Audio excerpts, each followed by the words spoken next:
वासुदेवाय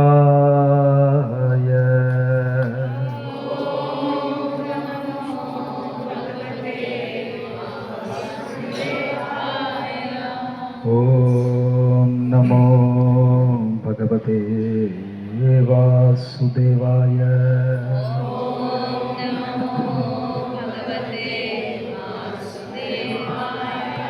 जय श्री कृष्ण चैतन्य प्रभु नित्यानंद श्री अद्वैत गदाधर श्रीवासादि गौर भक्त वृंद। हरे कृष्णा कृष्ण कृष्ण हरे हरे हरे राम हरे राम राम राम हरे हरे। हरे कृष्ण कृष्ण कृष्ण हरे हरे हरे राम राम राम हरे हरे। हरे कृष्ण कृष्ण कृष्ण हरे हरे हरे राम राम राम हरे हरे। जय श्री तिरुवल्लिकेणी पार्थसारथी पेरुमाल की जय। जय श्रील प्रभुपाद की जय। गुरु महाराज की जय।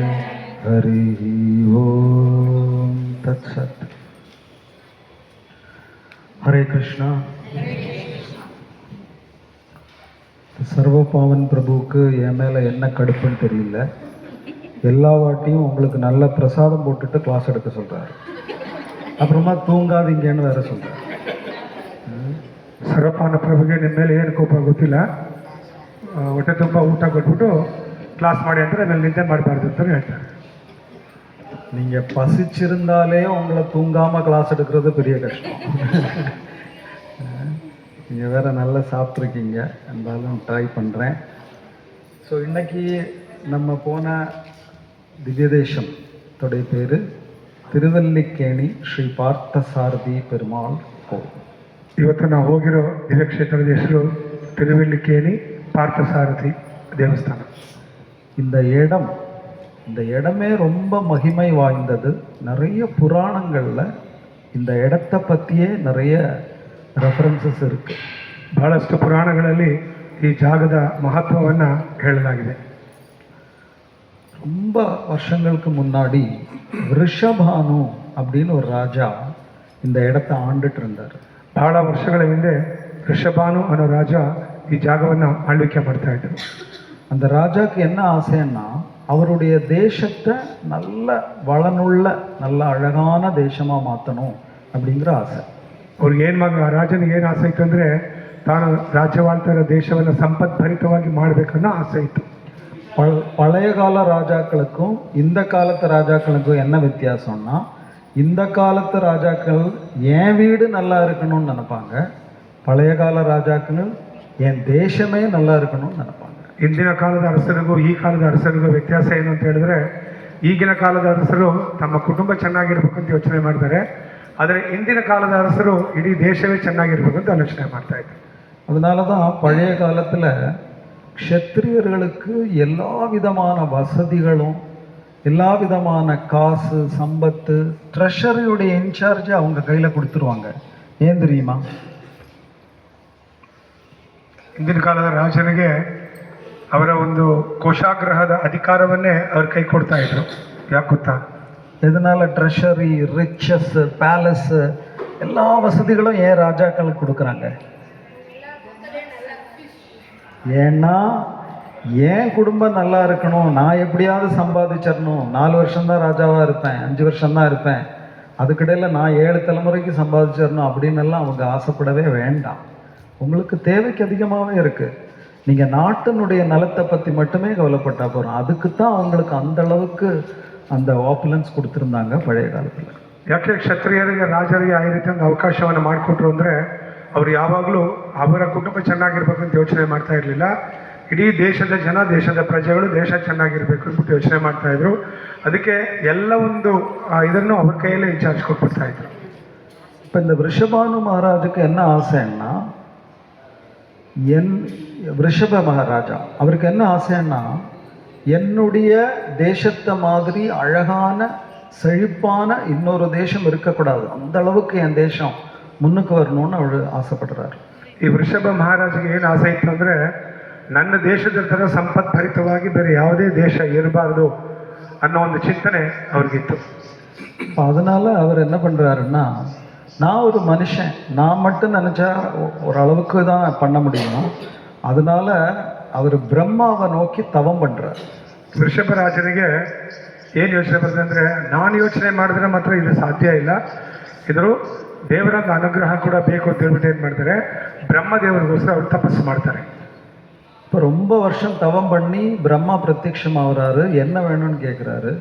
இவர் அவருக்காகவோ அவருடைய குடும்பத்துக்காகவோ ஒன்றுமே கேட்கல. அவர் கேட்டது ஒன்றே ஒன்று தான், என்னுடைய தேசம் அமராவதியை விட அழகாகவும் செழிப்பாகவும் மாறணும் அப்படிங்கிற வரம் கேட்குறாரு. ಬಹಳ ದಿನಗಳ ಕಾಲ ತಪಸ್ಸಿನ ನಂತರ ಬ್ರಹ್ಮದೇವ ಪ್ರತ್ಯಕ್ಷ ಆಗ್ತಾರೆ. ಆಗ ವರ ಕೇಳ್ತಾರೆ. ಆಗ ಈ ರಾಜ ಹೇಳ್ತಾರೆ, ಈ ನನ್ನ ದೇಶ ಅಮರಾವತಿಗಿಂತ ಬಹಳ ಶ್ರೇಷ್ಠವಾಗಿ ಇರಬೇಕು ನನ್ನ ದೇಶ ಅಂತ ವರ ಕೇಳ್ತಾರೆ.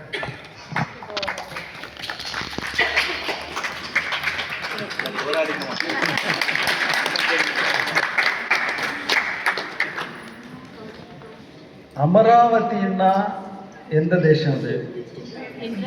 இந்திரனுடைய லோகம் இல்லையா?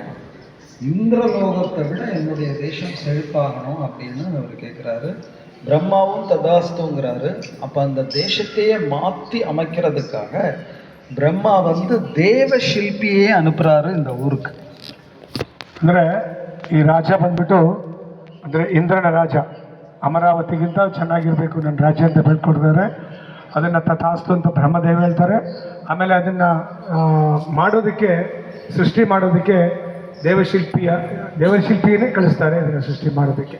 தேவசில்பி யாரு? அவர் பேர் என்னது? விஸ்வகர்மா. விஸ்வகர்மாவே வர்றாரு.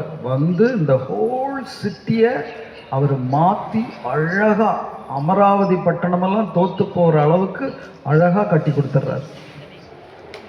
ದೇವಶಿಲ್ಪಿ ಬಂದ್ಬಿಟ್ಟು ಅಮರಾವತಿ ಪಟ್ಟಣನೇ ಮೀರಿಸೋ ರೀತಿ ಈ ನಗರವನ್ನು ನಿರ್ಮಾಣ ಮಾಡಿಕೊಡ್ತಾರೆ ಅವರಿಗೆ. அப்போ அந்த தேசம் எவ்வளவு அழகாக இருக்குன்னு கேட்டால், இந்த பட்சிகள்லேயே மிக அழகான பட்சி அது பறவைகளில் மயில் இல்லையா? அந்த மாதிரி தேசங்கள்லேயே அது மிக அழகாக இருக்கிறதுனால அந்த தேசத்துக்கு மயூரபுரம் அப்படிங்கிற பேர் கொடுக்குறாங்க. ಎಲ್ಲ ಪಕ್ಷಿಗಳಲ್ಲಿ ಬಹಳ ಸುಂದರವಾಗಿರೋದು ಯಾವುದು ಅಂದರೆ ನವಿಲು. ಅದೇ ರೀತಿ ಎಲ್ಲ ಪಟ್ಟಣಕ್ಕಿಂತ, ಎಲ್ಲ ದೇಶಕ್ಕಿಂತ ಇದು ಬಹಳ ಸುಂದರವಾಗಿರೋದ್ರಿಂದ ಇದಕ್ಕೆ ಮಯೂರಪುರ ಅನ್ನೋ ಹೆಸರು ಕೊಡ್ತಾರೆ. அப்படி எல்லாருமே அந்த தேசத்தை பார்க்கறதுக்கெல்லாம் தூரத்துல இருந்தெல்லாம் வர ஆரம்பிச்சாங்க. ஒரு வாட்டி மந்தாரன் அப்படின்னு ஒரு ரிஷி, அவர் வந்து பெரிய முருக பக்தர். அவர் வந்து இங்க வந்து முருகனை நோக்கி தவம் பண்றார். ಈ ರೀತಿ ಹೊರಗಡೆಯಿಂದ ಎಲ್ಲರೂ ಈ ಸುಂದರವಾದ ದೇಶವನ್ನು ನೋಡಕ್ಕೆ ಬರ್ತಾರೆ. ಒಂದ್ಸಲಿ ಮಂದಾರ ಋಷಿ ಅವರು ಮುರುಘ ಷಣ್ಮುಖನ ಭಕ್ತರು. ಅವರು ಒಂದ್ಸಲಿ ಇಲ್ಲಿ ತಪಸ್ಸು ಮಾಡ್ತಾ ಇರ್ತಾರೆ. அப்படி ரொம்ப வருஷம் தவம் பண்ணி சாக்ஷால் முருகன் கார்த்திகேயன் பிரத்யட்சமாகறாரு. யாருக்கு? இந்த ಮಂದಾರ ಋಷಿ ತಪಸ್ಸು ಮಾಡಿದ್ಮೇಲೆ ಸ್ವಯಂ ಷಣ್ಮುಖನೇ ಪ್ರತ್ಯಕ್ಷ ಆಗ್ತಾರೆ. அவருக்கு வரமெல்லாம் கொடுத்தாச்சு. சரி நீங்கள் போயிட்டு வாங்க அப்படிங்கிறாரு மந்தார ரிஷி. முருகன் சொல்கிறாரு, இல்லை கொஞ்ச நேரம் இங்கே இருந்து போகிறேனே அப்படிங்கிறாரு முருகன். ವರ ಎಲ್ಲ ಕೊಟ್ಟಾಯಿತು. ಅದಾದಮೇಲೆ ಸರಿ ಆಯಿತು ನೋಡಿ ಅಂತ ಹೇಳಿದ್ರೆ, ಬಟ್ ಷಣ್ಮುಖ ಹೇಳ್ತಾರೆ, ಇಲ್ಲ ನಾನು ಸ್ವಲ್ಪ ಹೊತ್ತು ಇಲ್ಲಿ ಬಿಟ್ಟು ಹೋಗ್ತೀನಿ ಅಂತ ಹೇಳ್ತಾರೆ. ஏன் இருக்கணுங்கிறாரு? அந்த அளவுக்கு அழகாக இருக்கிறான் இந்த தேசம். முருகன் பார்க்காத தேசம். அவர் கைலாசம் பார்த்துருக்கிறாரு, அமராவதி பார்த்துருக்கிறாரு, எல்லாமே பார்த்துருக்கிறாரு. அவரை கூட அட்ராக்ட் பண்ணுற அளவுக்கு அழகாக இருந்ததாம் இந்த தேசம். பெருனது ಮಯೂರಪುರಂ. ಷಣ್ಮುಖ ನೋಡಿದಿರೋ ಜಾಗ ಇಲ್ಲ, ಬಟ್ ಅಷ್ಟೆಲ್ಲ ನೋಡಿದ್ರೆ ಕೂಡ ಈ ಸುಂದರವಾಗಿರೋ ದೇಶವನ್ನು ನೋಡೋದಕ್ಕೆ ಅವ್ರು ಇಲ್ಲೇ ಇರ್ತೀನಿ ಅಂತ ಹೇಳಿದ್ರು. ಯಾಕಂದರೆ ಅಷ್ಟು ಸುಂದರವಾಗಿತ್ತಂತೆ ಈ ಮಯೂರ ದೇಶ. அப்போ நிறைய வருஷங்கள் தாண்டுது. இங்கே வந்து நிறைய தமிழ் பிராமணர்கள் எல்லாம் இருந்தாங்க. அப்போ அவங்க சொன்னாங்க, நம்ம வந்து பேசுகிறது தமிழ் தானே, நம்ம இந்த பேரை தமிழாக்கம் பண்ணிடலாமா அப்படின்னு ஒரு யோசனை வருது. ಆ ಜಾಗದಲ್ಲಿ ತಮಿಳು ಮಾತಾಡೋ ಜನ ತುಂಬ ಜಾಸ್ತಿ ಇದ್ದರು. ಆಗ ಅವ್ರು ಏನು ಯೋಚನೆ ಮಾಡ್ತಾರೆ, ಎಷ್ಟು ತುಂಬ ಚೆನ್ನಾಗಿದೆ, ಈ ಊರಿನ ಹೆಸರನ್ನು ತಮಿಳಿಗೆ ಬದಲಾವಣೆ ಅಂದರೆ ತಮಿಳಿನಲ್ಲಿ ಇರೋ ಹೆಸರು ಬರೋ ಥರ ಬದಲಾವಣೆ ಮಾಡ್ಕೊಳ್ಳೋಣ ಅಂತ ಯೋಚನೆ ಮಾಡ್ತಾರೆ. இந்தியாவிலேயே தமிழ்நாட்டில் மட்டும் இருக்கிற ஒரு ஒரு ஒரு சிந்தனை அப்படி தான். வேறு எந்த தேசத்தில் ஸ்டேட்டில் போனாலும் அதில் எல்லாத்துலேயுமே இங்கிலீஷ் கலந்து இருக்கும். ஆனால் தமிழ்நாட்டில் மட்டுமே எல்லாத்துக்கும் ಎಕ್ಸಾಕ್ಟಾன ತಮಿಳ್ ವಾರ್ತೆ ಇருக்கு. ಭಾರತ ದೇಶದಲ್ಲಿ ನೀವು ಎಲ್ಲೇ ಹೋಗಲಿ ಅದರಲ್ಲಿ ಆಂಗ್ಲ ಮಿಶ್ರಿತವಾದ ಭಾಷೆ ಸೇರ್ತಾ ಇತ್ತು. ಆದರೆ ತಮಿಳ್ನಾಡಿನಲ್ಲಿ ಮಾತ್ರನೇ ಪ್ರತಿಯೊಂದು ಪದಗಳು ಕೂಡ ತಮಿಳಿನಲ್ಲಿ ಇರ್ತಾಯಿತ್ತು. இப்போ ஃபார் எக்ஸாம்பிள் பஸ்ஸுக்கு கன்னடாவில் என்ன சொல்லுவாங்க? பஸ் தான். மலையாளத்தில் கேட்டாலும் அதுதான் பஸ்ஸு தான். ஆனால் தமிழில் அதுக்குன்னு தனி வார்த்தை இருக்குது, பேருந்து. தமிழில் பஸ்ஸுக்கு பஸ்ஸுன்னு சொல்ல மாட்டாங்க, பேருந்து வந்துடுச்சா அப்படிம்பாங்க. என்ன உந்தும் நம்ம பஸ் ஸ்டாண்டுக்கு பேருந்து நிலையம், ட்ரெயினுக்கு புகை வண்டி, அந்த மாதிரி எல்லாத்துக்கும் எக்ஸாக்ட் வார்த்தை வச்சுருக்காங்க தமிழில். ಇದರ ಅನುವಾದ ಬೇಕಾಗಿಲ್ಲ ಅಂತ. ஸோ அந்த மாதிரி இவங்க வந்து அந்த மயூரபுரத்தை தமிழ் பண்ணுறாங்க. அப்போ எப்படி பண்ணலாம்? மயிலாப்பூர் அப்படின்னு பண்ணுறாங்க. ஏன்னா மயூரம்னா மயில், புறம்னா பூர், அப்படி மயூரபுரம் என்னதாயிடுச்சு? ಮೈಲಾಪುರ. ಅದೇ ರೀತಿ ತಮಿಳಿನಲ್ಲಿ ಆ ಮಯೂರಪುರಂ ಹೆಸರು ಅನ್ನನ್ನು ಬದಲಾವಣೆ ಮಾಡಿ ತಮಿಳಿಗೆ ಅನುವಾದ ಮಾಡಿ ಮೈಲಾಪುರ ಅನ್ನೋ ಹೆಸರು. ஆனால் நம்ம புராணங்கள்ல எல்லாம் இந்த இடத்துக்கு என்ன பேருன்னா விருந்தாரண்யம் அப்படின்னு பேர். ಪುರಾಣದಲ್ಲಿ ಈ ಜಾಗಕ್ಕೆ ಹೆಸರು ಏನಂತ ಹೇಳಿದ್ರೆ ವೃಂದಾರಣ್ಯ ಅಂತ. விருந்தாரண்யம்னு ஏன் பேர் வந்தது? ஆரண்யம்னா காடு, விருந்தான்னா துளசி, நிறைய துளசி காடு இருந்ததுனால இந்த இடத்துக்கு விருந்தாரண்யம் அப்படின்னு பேர். ವೃಂದ ಅರಣ್ಯ ಅಂತ ಹೆಸರು ಯಾಕೆ ಬಂತು ಅಂದರೆ ನಮಗೆಲ್ಲ ಗೊತ್ತು. ಅರಣ್ಯ ಅಂದರೆ ಕಾಡು, ವೃಂದ ಅಂದರೆ ತುಳಸಿ. ಇಲ್ಲಿ ತುಂಬ ತುಳಸಿ ಇತ್ತು, ಅದಕ್ಕೋಸ್ಕರ ಅದನ್ನು ವೃಂದಾರಣ್ಯಂ ಅಂತ ಹೇಳ್ತಾರೆ.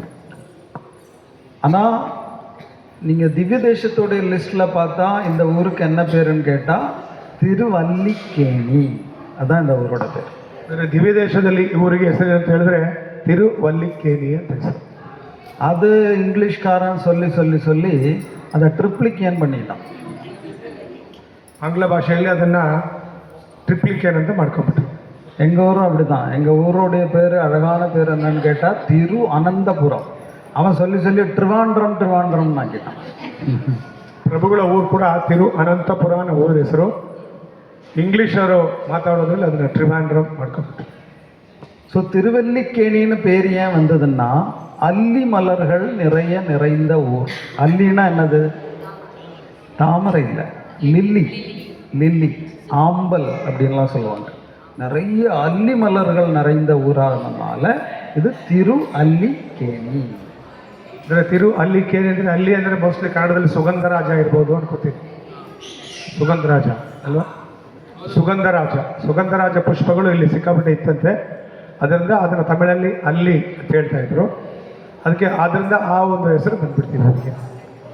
அதையும் தமிழ் பண்ணிட்டாங்க, கைரவேணி அப்படின்னு பண்ணிட்டாங்க. அல்லிக்கு தமிழில் கைரமா. அப்போ இங்கே போய் கேட்டால் இது கைரவேணியும்பாங்க. ಹೆಸರು ಅದಕ್ಕೆ ಕೈರವೇಣಿ ಅಂತ, ಅದು ತಮಿಳ ಹೆಸರು. இப்படி இந்த திவ்ய தேசங்களுடைய ஒரு மகாத்மியம் என்னன்னா அந்த ஊர் பேரை பற்றியே நம்ம ஒரு 1 hour பேசலாம். அந்த அளவுக்கு அந்த பேர்லேயே நிறைய மகாத்மியங்கள் இருக்குது. ದಿವ್ಯ ದೇಶದ ಇನ್ನೊಂದು ಮಹತ್ವ ಏನಂತ ಹೇಳಿದ್ರೆ ಆ ಊರಿನ ಹೆಸರು ಇಟ್ಕೊಂಡೆ ನಾವು 1 ಗಂಟೆಗಟ್ಟಲೆ ಮಾತಾಡ್ಬೋದು. இந்த திவ்ய தேசத்தில் ஒரு சிறப்பு என்னன்னு கேட்டால் இங்கே வந்து பகவான் 5 கோலத்தில் 5 பக்தர்களுக்கு தரிசனம் கொடுத்த இடம். ಇಲ್ಲಿ ವಿಶೇಷತೆ ಭಗವಂತ ಏನಂತ ಹೇಳಿದ್ರೆ ಭಗವಂತ 5 ರೂಪಗಳಲ್ಲಿ 5 ಜನ ಭಕ್ತರಿಗೆ ದರ್ಶನ ಕೊಟ್ಟಂತ ಜಾಗ ಇದು. இப்போ சாதாரணமாக நம்ம கோவில்களெல்லாம் போனால் ஏதாவது ஒரு கோலம் இருக்கும். நின்ற கோலம் இருக்கும், அமர்ந்த கோலம் இருக்கும், கிடந்த கோலம் இருக்கும். இதுதான் நம்ம சாதாரணமாக கோவில்களில் பார்க்குறது. உதாரணத்துக்கு நின்ற கோலம் எந்த கோவிலில் பார்க்கலாம்?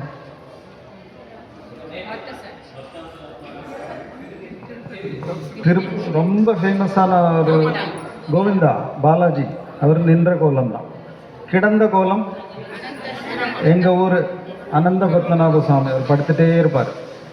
அப்புறமா அமர்ந்த கோலம் உட்காந்துருக்கிற பாண்டவதூத பெருமாள் இல்லையா?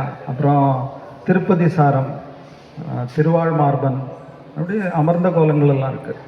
இதுதான் பொதுவாக எல்லா இடத்துலையும் இருக்கிறது. ஆனால் இந்த கோவிலில் மட்டும் 5 விதமான தர்சனங்கள். அப்போ இந்த 3 ஓகே.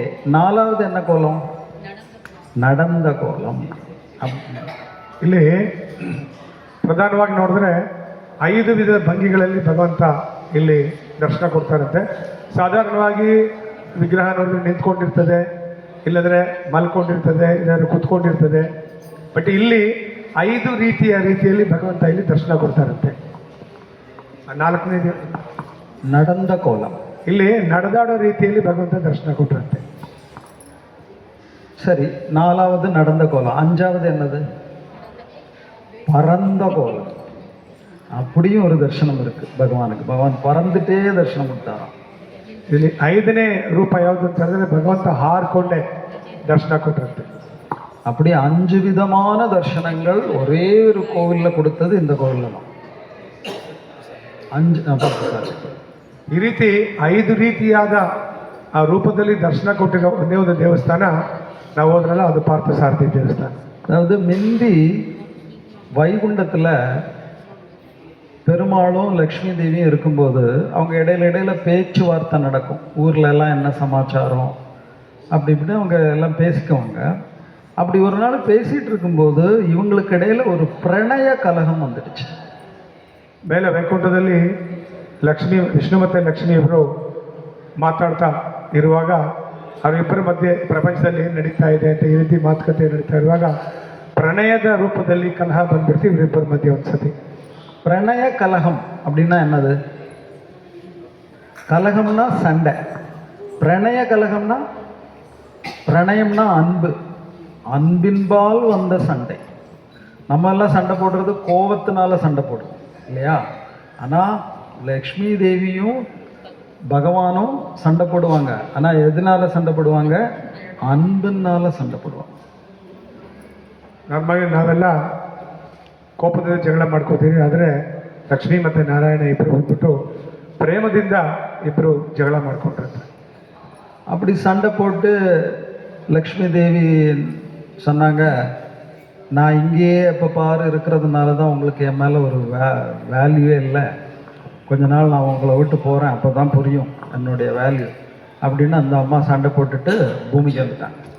ಲಕ್ಷ್ಮೀದೇವಿ ಹೇಳಿದ್ರಂತೆ, ನಾನು ನಿಮ್ಮ ಜೊತೆನೇ ಇರೋದ್ರಿಂದ ನನ್ನ ಒಂದು ಬೆಲೆ ನಿಮಗೆ ಗೊತ್ತಾಗ್ತಾ ಇಲ್ಲ, ಅದಕ್ಕೆ ನಾನು ಅವಾಗವಾಗ ಜಗಳ ಮಾಡ್ತೀನಿ, ಅದಕ್ಕೆ ನಾನು ಸ್ವಲ್ಪ ದಿವಸ ನಿಮ್ಮನ್ನು ಬಿಟ್ಟು ಹೋಗ್ತೀನಿ ಅಂತ ಹೇಳ್ಬಿಟ್ಟು ಅಲ್ಲಿಂದ ಅವ್ರನ್ನ ಬಿಟ್ಟು ಹೋದ್ರಂತೆ.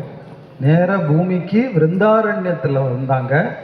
இங்கே வந்து சந்தன மரங்கள் நிறைந்த ஒரு காடு இருந்தது அந்த டைமில். அந்த காட்டுக்குள்ள பிருகு மகர்ஷி ஆசிரமம் கட்டி அங்கே தவம் பண்ணிட்டு இருக்கிறாரு.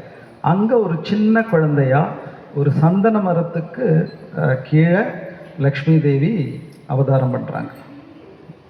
ಈ ವೃಂದಾರಣ್ಯದಲ್ಲಿ ಭೃಗು ಮಹರ್ಷಿ ಇಲ್ಲಿ ಫುಲ್ಲು ಗಂಧದ ಮರಗಳಿದ್ದಂತೆ ಆ ಮರದ ಕೆಳಗಡೆ ಒಂದು ಆಶ್ರಮ ಕಟ್ಕೊಂಡು ಭೃಗು ಮಹರ್ಷಿ ಅಲ್ಲಿ ವಾಸ ಮಾಡ್ತಾಯಿದ್ರು.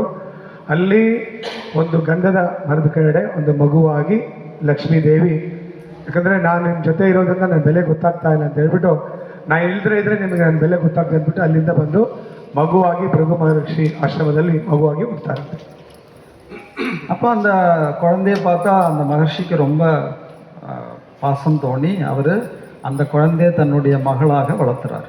ಭೃಗು ಮಹರ್ಷಿಗೆ ಮಗುನ ನೋಡಿ ತುಂಬ ಪ್ರೀತಿ ಬಂದ್ಬಿಟ್ಟು ಏನು ಮಾಡ್ತಾರೆ, ತನ್ನ ಮಗುವಾಗಿ ಅದನ್ನು ಸಾಕ್ತಾರೆ. இப்போ அங்கே வைகுண்டத்தில் நாராயணன் தனியாயிட்டார். அவருக்கு சாப்பாடெல்லாம் போடுறாங்க, அனந்தன் இருக்கிறாங்க, கருடாழ்வார் இருக்கிறாங்க, ஆஞ்சநேய சுவாமி இருக்காங்க, இருந்தாலும் லக்ஷ்மி தேவி மாதிரி வரல, சண்டை போடுறதுக்கு ஆள் இல்லை. அப்போ அவருக்கும் கொஞ்ச நாளில் போர் அடிச்சிச்சு. அவரும் சரி போய் பார்ப்போம் என்ன பண்ணுறா எங்கே இருக்கான்னு அவரும் ಭೂಮಿಗೆ வர்றாரு. ಅಲ್ಲಿ ನಾರಾಯಣನಿಗೆ ಒಬ್ಬರೇ ಇದ್ದು ಬೋರ್ ಹೊಡೆಯಕ್ಕೆ ಶುರು ಮಾಡ್ತದೆ. ಅವರಿಗೆ ಸೇವೆ ಮಾಡೋದಕ್ಕೆ ಗರುಡ ದೇವ, ಅನಂತ ದೇವ, ಹನುಮಂತ ಎಲ್ಲರೂ ಇದ್ದಾರೆ. ಆದರೆ ಜಗಳ ಮಾಡೋಕ್ಕೆ ಲಕ್ಷ್ಮೀ ದೇವಿ ಇಲ್ಲ. ಏನಾಗ್ತದೆ, ಬೋರ್ ಹೊಡೆದು ಸರಿ ಈ ಅಮ್ಮ ಏನು ತಾನೇ ಮಾಡ್ತಾ ಇದ್ದಾರೆ ನೋಡೋಣ ಅಂದ್ಬಿಟ್ಟು ಅವರು ನಾರಾಯಣನು ಭೂಮಿಗೆ ಬರ್ತಾರೆ. அதான் அந்த ஒய்ஃபுங்கிறவங்க அது ரொம்ப இம்பார்ட்டண்ட்டு. சண்டை போடணும்னா நல்லா அது அவங்க இருக்கணும். அவங்க கூட சண்டை போட்டு ஒரு இதாகிற மாதிரி ஒரு திருப்தி வேறு யாரு கூட சண்டை போட்டாலும் வராது. ಜಗಳ ಮಾಡಬೇಕಂದ್ರೆ ನಮಗೆ ಹೆಂಡತಿನೇ ಇರಬೇಕು. ಯಾಕಂದರೆ ಅವ್ರ ಜೊತೆ ಜಗಳ ಮಾಡೋಷ್ಟು ಸಂತೋಷ ನಾವು ಬೇರೆ ಯಾರ ಜೊತೆ ಜಗಳ ಮಾಡಿದ್ರೂ ಬರೋದಿಲ್ಲ. ஸோ நாராயணன் இங்கே வந்து பார்த்தா இந்த அம்மா நல்ல சந்தோஷமாக பிருந்தாரண்யத்தில் பிருகு மகர்ஷியுடைய மகளாக இருக்காங்க. ನಾರಾಯಣ ಬಂದು ಕೆಳಗಡೆ ಭೂಮಿಗೆ ಬಂದು ನೋಡ್ತಾರೆ, ಇಲ್ಲಿ ಲಕ್ಷ್ಮೀದೇವಿ ಭೃಗು ಮಹರ್ಷಿಗಳ ಮಗಳಾಗಿ ಬಹಳ ಸಂತೋಷ ಚೆನ್ನಾಗಿದ್ದಾರೆ. ஏன்னா பகவான் வந்து பிருகு மகர்ஷிக்கு முன்னாடி வந்து அப்படியே நிற்கிறாரு. பிருகு மகர்ஷி பார்த்ததும் அவருக்கு ரொம்ப ஒரு அட்ராக்ஷன். இவ்வளோ அழகான ஒரு பையன், நீங்கள் யார் அப்படின்னு கேட்டதும் பகவான் வந்து அவருடைய அந்த நிஜமான அந்த விஷ்ணு ரூப தரிசனம் கொடுக்குறாரு பிருகு மகர்ஷி. ಭಗವಂತ ಬಂದು ಭೃಗು ಮಹರ್ಷಿ ಮುಂದ್ಗಡೆ ನಿಂತ್ಕೊಂಡಾಗ ಭೃಗು ಮಹರ್ಷಿಗೆ ಒಂದೇ ಆಶ್ಚರ್ಯ, ಇಷ್ಟು ಸುಂದರವಾದ ಹುಡುಗ ಯಾರು ಅಂತ ಹೇಳ್ಬಿಟ್ಟು ಕೇಳ್ತಾರೆ, ಯಾರು ನೀನು ಅಂತ. ಆಗ ಭಗವಂತ ತನ್ನ ನಿಜ ಸ್ವರೂಪದಿಂದ ಭೃಗು ಮಹರ್ಷಿಗೆ ದರ್ಶನ ಕೊಡ್ತಾರೆ.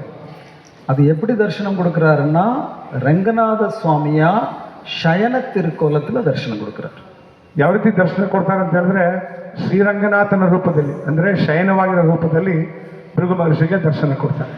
இப்போ பிருகு மகர்ஷி சொல்கிறார், இவ்வளோ அழகாக இருக்கீங்க, நீங்கள் இங்கேயே இருந்திருக்கலாம், என்னை விட்டு போகாதீங்க, டெய்லி உங்களை தரிசனம் எடுக்கலாமே. அப்போ பகவான் சொல்கிறாரு, இருந்துடலாம், ஆனால் சும்மா இருந்தால் ஜனங்க தப்பாக பேசுவாங்க, வேறு ஏதாவது ஒரு காரணத்தோடு நான் இருக்கணும், என்ன காரணத்தில் இங்கேயே பர்மனெண்ட்டாக இருக்கலாம் அப்படின்னு பிருகு மகர்ஷிகிட்ட கேட்குறாரு. ಭೃಗು ಮಹರ್ಷಿ ಹೇಳ್ತಾರೆ, ಈಗ ನೀವು ಬಂದಿದ್ದೀರಾ, ಸುಂದರವಾಗಿದ್ದೀರಾ, ಇಲ್ಲೇ ಇದ್ಬಿಡಿ, ಹೋಗ್ಬೇಡಿ ನೀವು ಅಂತ ಹೇಳ್ತಾರೆ. ಆಗ ಭಗವಂತ ಹೇಳ್ತಾರೆ, ನಾನು ಇರ್ಬೋದು, ಬಟ್ ಹೇಗೆ ಸುಮ್ಮನೆ ಇರೋದು ನಾನು, ಅದರಿಂದ ಬೇರೆ ಏನಾದರೂ ಕಾರಣ ಇರ್ಬೇಕಾದ್ರೆ ನಾನು ಇರೋದಕ್ಕೆ ಅದನ್ನು ಹೇಳಿ ಅಂತ ಭೃಗು ಮಹರ್ಷಿ ಹತ್ರ ಹೇಳ್ತಾರೆ. இப்போ பிருகு மகர்ஷி சொல்கிறாரு, என்ன காரணம் வேணும், நல்ல அழகான இடம், விருந்தாரண்யம், நிறைய ரிஷி முனிவர்கள் எல்லாம் அங்கே தவம் பண்ணுறாங்க, இங்கே இருங்க, ஆறாமல் இருக்கலாமே. அப்போ அவர் சொல்கிறார், இல்லை இல்லை, இந்த ஒரு நல்ல காரணம் வேண்டாம், பை த வே உங்கள் வீட்டில் வேறு யாரெல்லாம் இருக்காங்க அப்படின்னு கேட்குறாரு பகவான். ಅಂದರೆ ಭೃಗು ಮಹರ್ಷಿ ಹೇಳ್ತಾರೆ, ಇದು ವೃಂದಾರಣ್ಯ ಬಹಳ ಚೆನ್ನಾಗಿದೆ ಜಾಗ, ಇದು ನೀವು ಇಲ್ಲಿರ್ಬೋದು, ಏನು ತೊಂದರೆ ಇಲ್ಲ ಅಂತ. ಆಗ ಭಗವಂತ ಹೇಳ್ತಾರೆ, ಸುಮ್ಮನೆ ಹೇಗೆ ಇರೋದು, ಏನೋದು ಕಾರಣ ಬೇಕಲ್ಲ, ಅದರಿಂದ ಹೇಳ್ಬಿಟ್ಟು ನಿಮ್ಮ ಮನೇಲಿ ಯಾರ್ಯಾರು ಇದ್ದಾರೆ ಅಂದ್ಬಿಟ್ಟು ಭೃಗು ಮಹರ್ಷಿ ಹತ್ರ ಕೇಳ್ತಾರೆ, ಭಗವಂತ ಕೇಳ್ತಾರೆ. இப்போ பிருகு மகர்ஷி சொன்னார், நானும் என்னுடைய பொண்ணா சொல்லவே இல்லை, கூப்பிடுங்க பொண்ணை அப்படிங்கிறாரு. ಆಗ ಭಗವಂತ ಕೇಳ್ತಾರೆ, ಭೃಗು ಮಹರ್ಷಿ ಹೇಳ್ತಾರೆ, ನಾನು ಮತ್ತು ನನ್ನ ಮಗಳು ಇವರಿಬ್ಬರೇ ಇರೋದ್ರಿಂದ, ಮಗಳಿದ್ದಾರೆ ನಿಮಗೆ, ನನಗೆ ಹೇಳಲೇ ಇಲ್ಲ, ಎಲ್ಲಿ ನಿಮ್ಮ ಮಗಳನ್ನ ಕರೀರಿ ಅಂತ ಹೇಳ್ತಾರೆ ಭಗವಂತ. இந்த மகளுக்கு பிருகு மகர்ஷி என்ன பேர் வச்சிருக்கிறாருன்னா வேதவல்லி அப்படின்னு பேர் வச்சிருக்கிறாரு. ಈ ಭೃಗು ಮಹರ್ಷಿ ತನ್ನ ಮಗಳಿಗೆ ಏನಂತ ಹೆಸರಿಟ್ಟಿದ್ದಾರೆ ಅಂದರೆ ವೇದವಲ್ಲಿ ಅಂತ ಹೆಸರಿಟ್ಟಿದ್ದಾರೆ. உடனே வேதவல்லி தாயார் வர்றாங்க, அவங்க தலை குனிஞ்சு நிற்கிறாங்க, பூமி பார்த்து நிற்கிறாங்க. உடனே பிருகு மகர்ஷி சொல்கிறாரு, பாருமா நம்ம வீட்டில் கெஸ்ட்டு வந்திருக்காங்க பாரு அப்படின்னு சொன்னதும் அவங்க தலை நிமிர்ந்து பார்த்ததும் மன்னாதா அப்படின்னு நமஸ்காரம் பண்ணாங்க. ವೇದವಲ್ಲಿ ಬರ್ತಾರೆ, ಬಂದ್ಬಿಟ್ಟು ತಲೆ ಕೆಳಗಡೆ ಹಾಕೊಂಡು ನಿಂತ್ಕೊಂಡಿರ್ತಾರೆ. ಆಗ ಭೃಗು ಮಹರ್ಷಿ ಹೇಳ್ತಾರೆ, ನೋಡಮ್ಮ ನನ್ನ ಮನೆಗೆ ಅತಿಥಿ ಬಂದಿದ್ದಾರೆ, ಅವ್ರನ್ನ ತಲೆ ಎತ್ತಿ ನೋಡು ಅಂತ ಹೇಳ್ತಾರೆ. ತಲೆ ಎತ್ತಿ ಹೀಗೆ ನೋಡ್ತಾರೆ ವೇದವಲ್ಲಿ ತಾಯಾರ್, ನೋಡ್ಬಿಟ್ಟು ಮನ್ನಾಥ, ಅವ್ರಿಗೆ ಮನ್ನಾಥ ಅಂದ್ಬಿಟ್ಟು ಏನು ಮಾಡ್ತಾರೆ, ಕೆಳಗಡೆ ಬಿದ್ದು ನಮಸ್ಕಾರ ಮಾಡ್ತಾರೆ. மன்னாதானா என்ன அர்த்தம், என்னுடைய நாதனே அப்படின்னு சொன்னாங்களாம். ಮನ್ನಾಥ என்னுடைய நாதன் சுவாமி. ಮನ್ನಾಥ ಅಂತ ಹೇಳಿದ್ರೆ ಅರ್ಥ ಅಂದರೆ ನನ್ನ ಸ್ವಾಮಿ ಅಂದ್ಬಿಟ್ಟು ಅವ್ರಿಗೆ ನಮಸ್ಕಾರ ಮಾಡಿ, அதுதான் அதோடைய அர்த்தம். ஆனால் நிறைய பேர் மன்னாதான்னு சொல்லுவாங்க. மன்னாதா இல்லை, அது மண் நாதா. அது எப்படின்னா தமிழில் வந்து ஒரு வாட்டி ஒரு தமிழ்காரர் அவர்கிட்ட வந்து கேட்டிருக்காங்க, உங்கள் ஊர் எங்கே அப்படின்னு கேட்டிருக்காரு. ஆனால் அவர் சென்னைக்காரர். அவர் சொல்லியிருக்காரு என் ஊர் எங்கன்னு கேட்டதுக்கு அவர் ஆன்சர் சொல்கிறாரு மண்டவலி அப்படின்னா. மண்டவலி. அப்போ இவர் சொன்னார் உங்களுக்கு மண்டவலியா கைவலியா முட்டு வலியான்னு கேட்கல, உங்கள் ஊர் என்ன வருன்னு கேட்க. இல்லை அதுதான் மண்டவலி அப்படின்னாங்க. அது என்னது மண்டவலி? மந்தை வெளி, அதுதான் கரெக்டு வேர்டு. அது இவங்க எல்லாம் என்ன நினச்சிருக்கா மண்டவலி மண்டவலிம்பாங்க. அந்த மாதிரி சொல்லி சொல்லி இவங்க வந்து மண்ணாதா மண்ணாதான்னு பண்ணாங்க. ஆனால் கரெக்டாக அது மண் நாதா.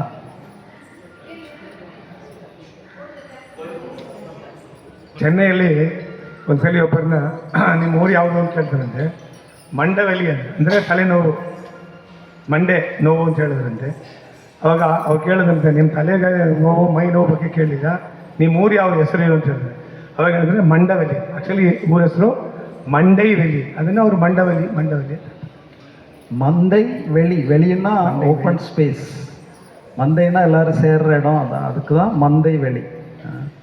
ஸோ அப்படி அந்த மாதிரி மன்னாத பெருமாள் அப்படிங்கிற பேர் அவருக்கு வந்தது. அப்போது இங்கே வந்து முதல்ல என்ன கோலம்? சயன கோலம். ரங்கநாதரா யாருக்கு சேவை சாதிச்சாங்க? பிருகு மகர்ஷி. ಅದು ಮೊದಲ ಕೋಲಂ.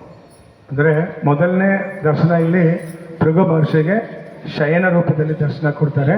ಅದು ಮೊದಲನೇ ರೂಪ. கோலம் ಅಂದರೆ ರೂಪ. இரண்டாவது யாருக்கு அப்படின்னு கேட்டால், இங்கே வந்து அத்ரி மகர்ஷி அப்படின்னு ஒரு மகர்ஷி. அவர் வந்து இங்கே வந்து தவம் பண்ணிட்டுருக்கிறாரு. அப்போ ஒரு நாள் அந்த அத்ரி மகர்ஷியை பார்க்குறதுக்கு ವಿಕಟ ಋಷಿ அப்படின்னு ஒரு ಋಷಿ வர்றார். ಇಲ್ಲಿ ಅದೇ ರೀತಿ ಅತ್ರಿ ಮಹರ್ಷಿ ಅನ್ನೋರು ತಪಸ್ಸು ಮಾಡ್ತಾ ಇರ್ತಾರೆ. ಆಗ ಅವ್ರನ್ನ ನೋಡೋದಕ್ಕೆ ವಿಕಟ ಕವಿ ಅನ್ನೋರು ಒಬ್ಬರು ಬರ್ತಾರೆ.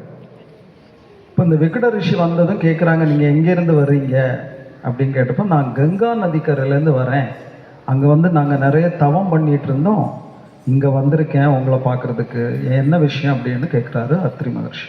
ಆಗ ವಿಕಟ ಋಷಿ ಬರ್ತಾರೆ, ನಾನು ಗಂಗಾ ನದಿ ತೀರದಿಂದ ಬಂದಿದ್ದೀನಿ, ಅಲ್ಲಿ ತಪಸ್ಸು ಮಾಡ್ತಾ ಇದ್ದೆ, ಇಲ್ಲಿ ತಮ್ಮನ್ನ ನೋಡೋದಕ್ಕೆ ಬಂದಿದ್ದೀನಿ ಅಂದ್ಬಿಟ್ಟು ಅತ್ರಿ ಮುನಿಗಳ ಹತ್ರ ಕೇಳ್ತಾರೆ.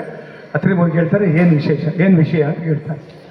அப்போது இந்த விகட ரிஷி சொல்கிறாரு, நாங்கள் நிறைய ரிஷிகள் கங்கா நதி கரையில் ரொம்ப வருஷமாக தவம் பண்ணுறோம், பகவானுடைய தரிசனம் எடுக்கணும்னு ஆசைப்பட்டு, ஆனால் இது வரைக்கும் பகவான் தரிசனம் கிடைக்கல, அதனால் இங்கே வந்திருக்கோம் அப்படின்னாரு.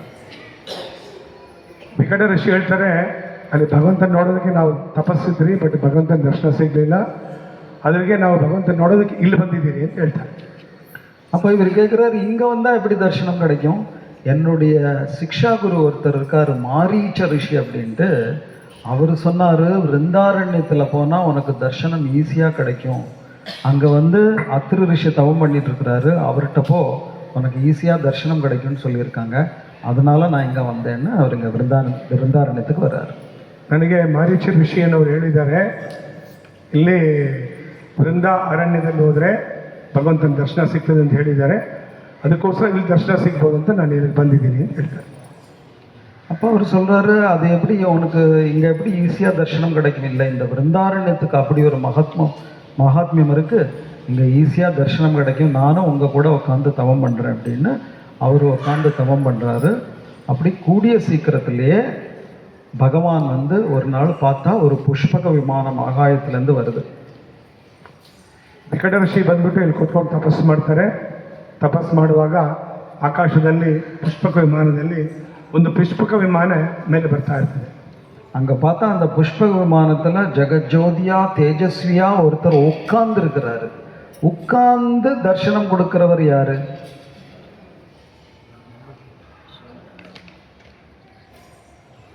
யாரு? அவர் அசுரனை கொல்லணும்னா கூட உட்காந்து தான் கொல்லுவார். உட்கார்ந்து அசுரனை கொன்ன ஒரே ஒருத்தர் அவர் தான், பாக்கி எல்லாரும் நின்று சண்டை போடுவாங்க. நரசிம்ம பகவானுக்கு ஜெய். ಅಲ್ಲಿ ಪುಷ್ಪಕುಮಾರದಲ್ಲಿ ನೋಡ್ತಾರೆ, ಭಗವಂತ ಜಗಜ್ಯೋತಿಯಾಗಿ ಕುತ್ಕೊಂಡಿದ್ದಾರೆ. ಆ ರೀತಿ ಕುತ್ಕೊಂಡು ದರ್ಶನ ಕೊಡೋರು ಯಾರು ಅಂತ ಹೇಳಿದ್ರೆ ನರಸಿಂಹದೇವ. தரிசனம் மட்டும் இல்லை, அசுரர்களை கொல்றது கூட அவர் உட்காந்து பண்றாரு. ಅಸುರನ್ನ ಸಂಹಾರ ಮಾಡಬೇಕು ಅಂದ್ರೆ ಕೂಡ ಕುತ್ಕೊಂಡೇ ಸಂಹಾರ ಮಾಡ್ತಾರೆ ಅವರು. வேற யாராவது உட்காந்து அசுரனை கொண்டதா உங்களுக்கு தெரியுமா? எல்லாரும் நின்று சண்டை போட்டு தான் கொள்வாங்க. இவர் தான் அசால்ட்டாக உக்காந்துட்டே கொண்டுருவார்.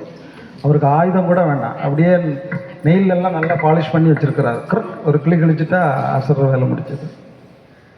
ಅಂದರೆ ಬೇರೆಲ್ಲರೂ ನಿಂತ್ಕೊಂಡು ಬೇರೆ ರೀತಿಯಲ್ಲಿ ಯುದ್ಧ ಮಾಡ್ಕೊಂಡು ಹಸುರು ಸಂಹಾರ ಮಾಡ್ತಾರೆ.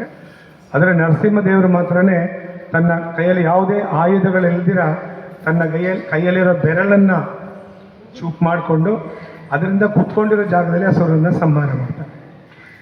அப்படி அந்த நரசிம்ம பகவான் தரிசனம் கொடுத்தாரு.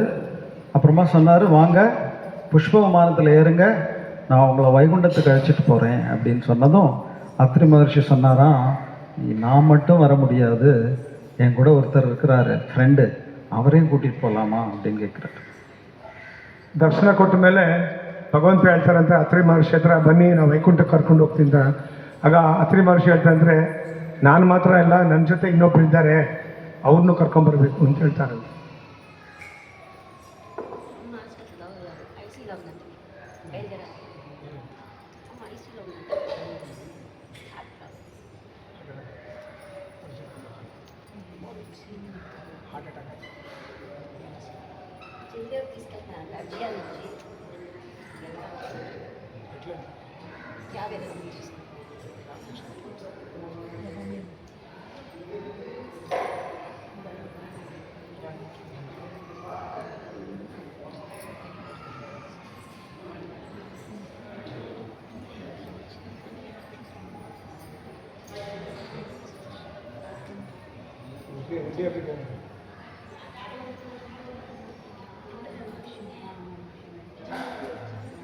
உள்ளே அப்படி போவாங்க, யாரும் அது சரி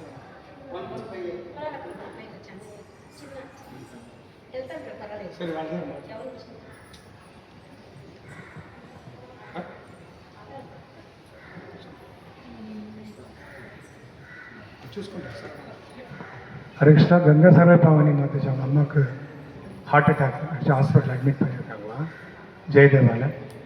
ப்ளீஸ் எல்லாரும் ஒரு டைம் ப்ரே பண்ணிக்கோங்க. ஹரே கிருஷ்ணா ஹரே கிருஷ்ணா கிருஷ்ணா கிருஷ்ணா ஹரே ஹரே, ஹரே ராமா ராம ராம ஹரே ஹரே.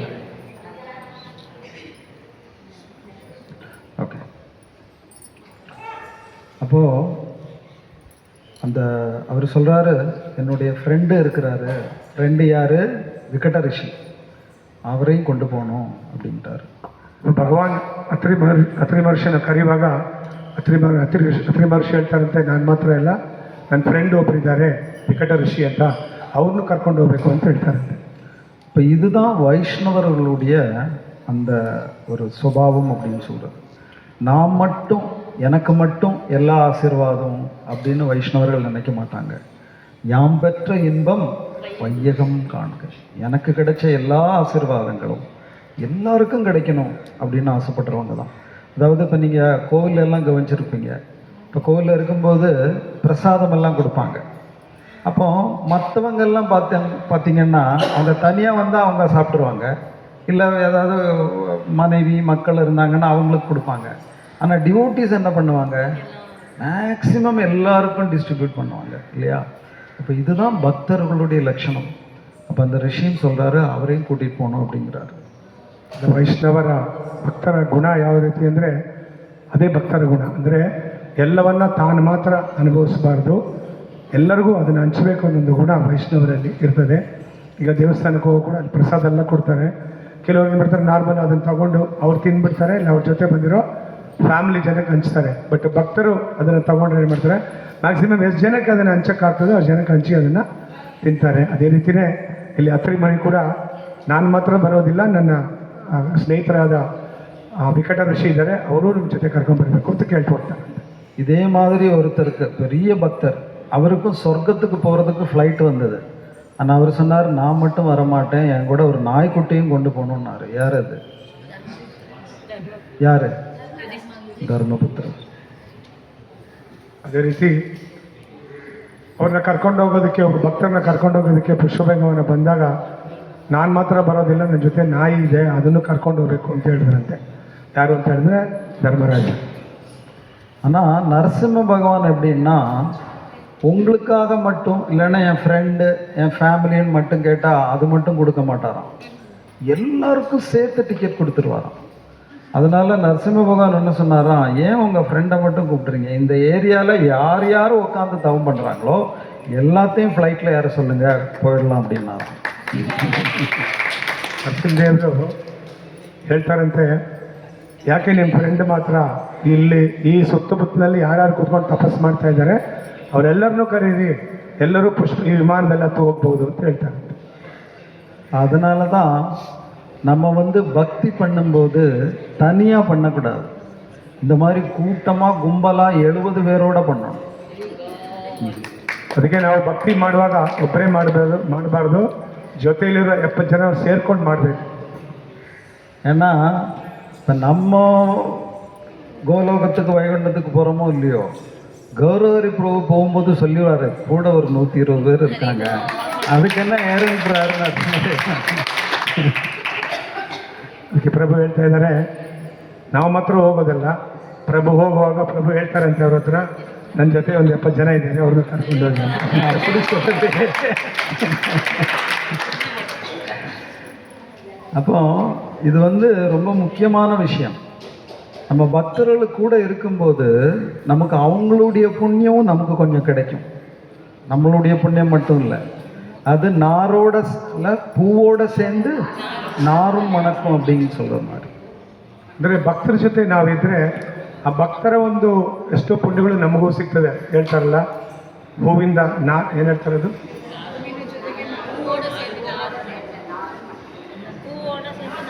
ಹೂ ಜೊತೆ ಸೇರಿ ಅದರ ನಾರು ಕೂಡ ಹೇಗೆ ಪ್ರಯೋಜನ ಆಗ್ತದೆ, ಅದೇ ರೀತಿ ಭಕ್ತರ ಜೊತೆ ಇದ್ರೆ ಪ್ರಯೋಜನ ಎಲ್ರಿಗೂ ಸಿಗ್ತದೆ ಅಂತ.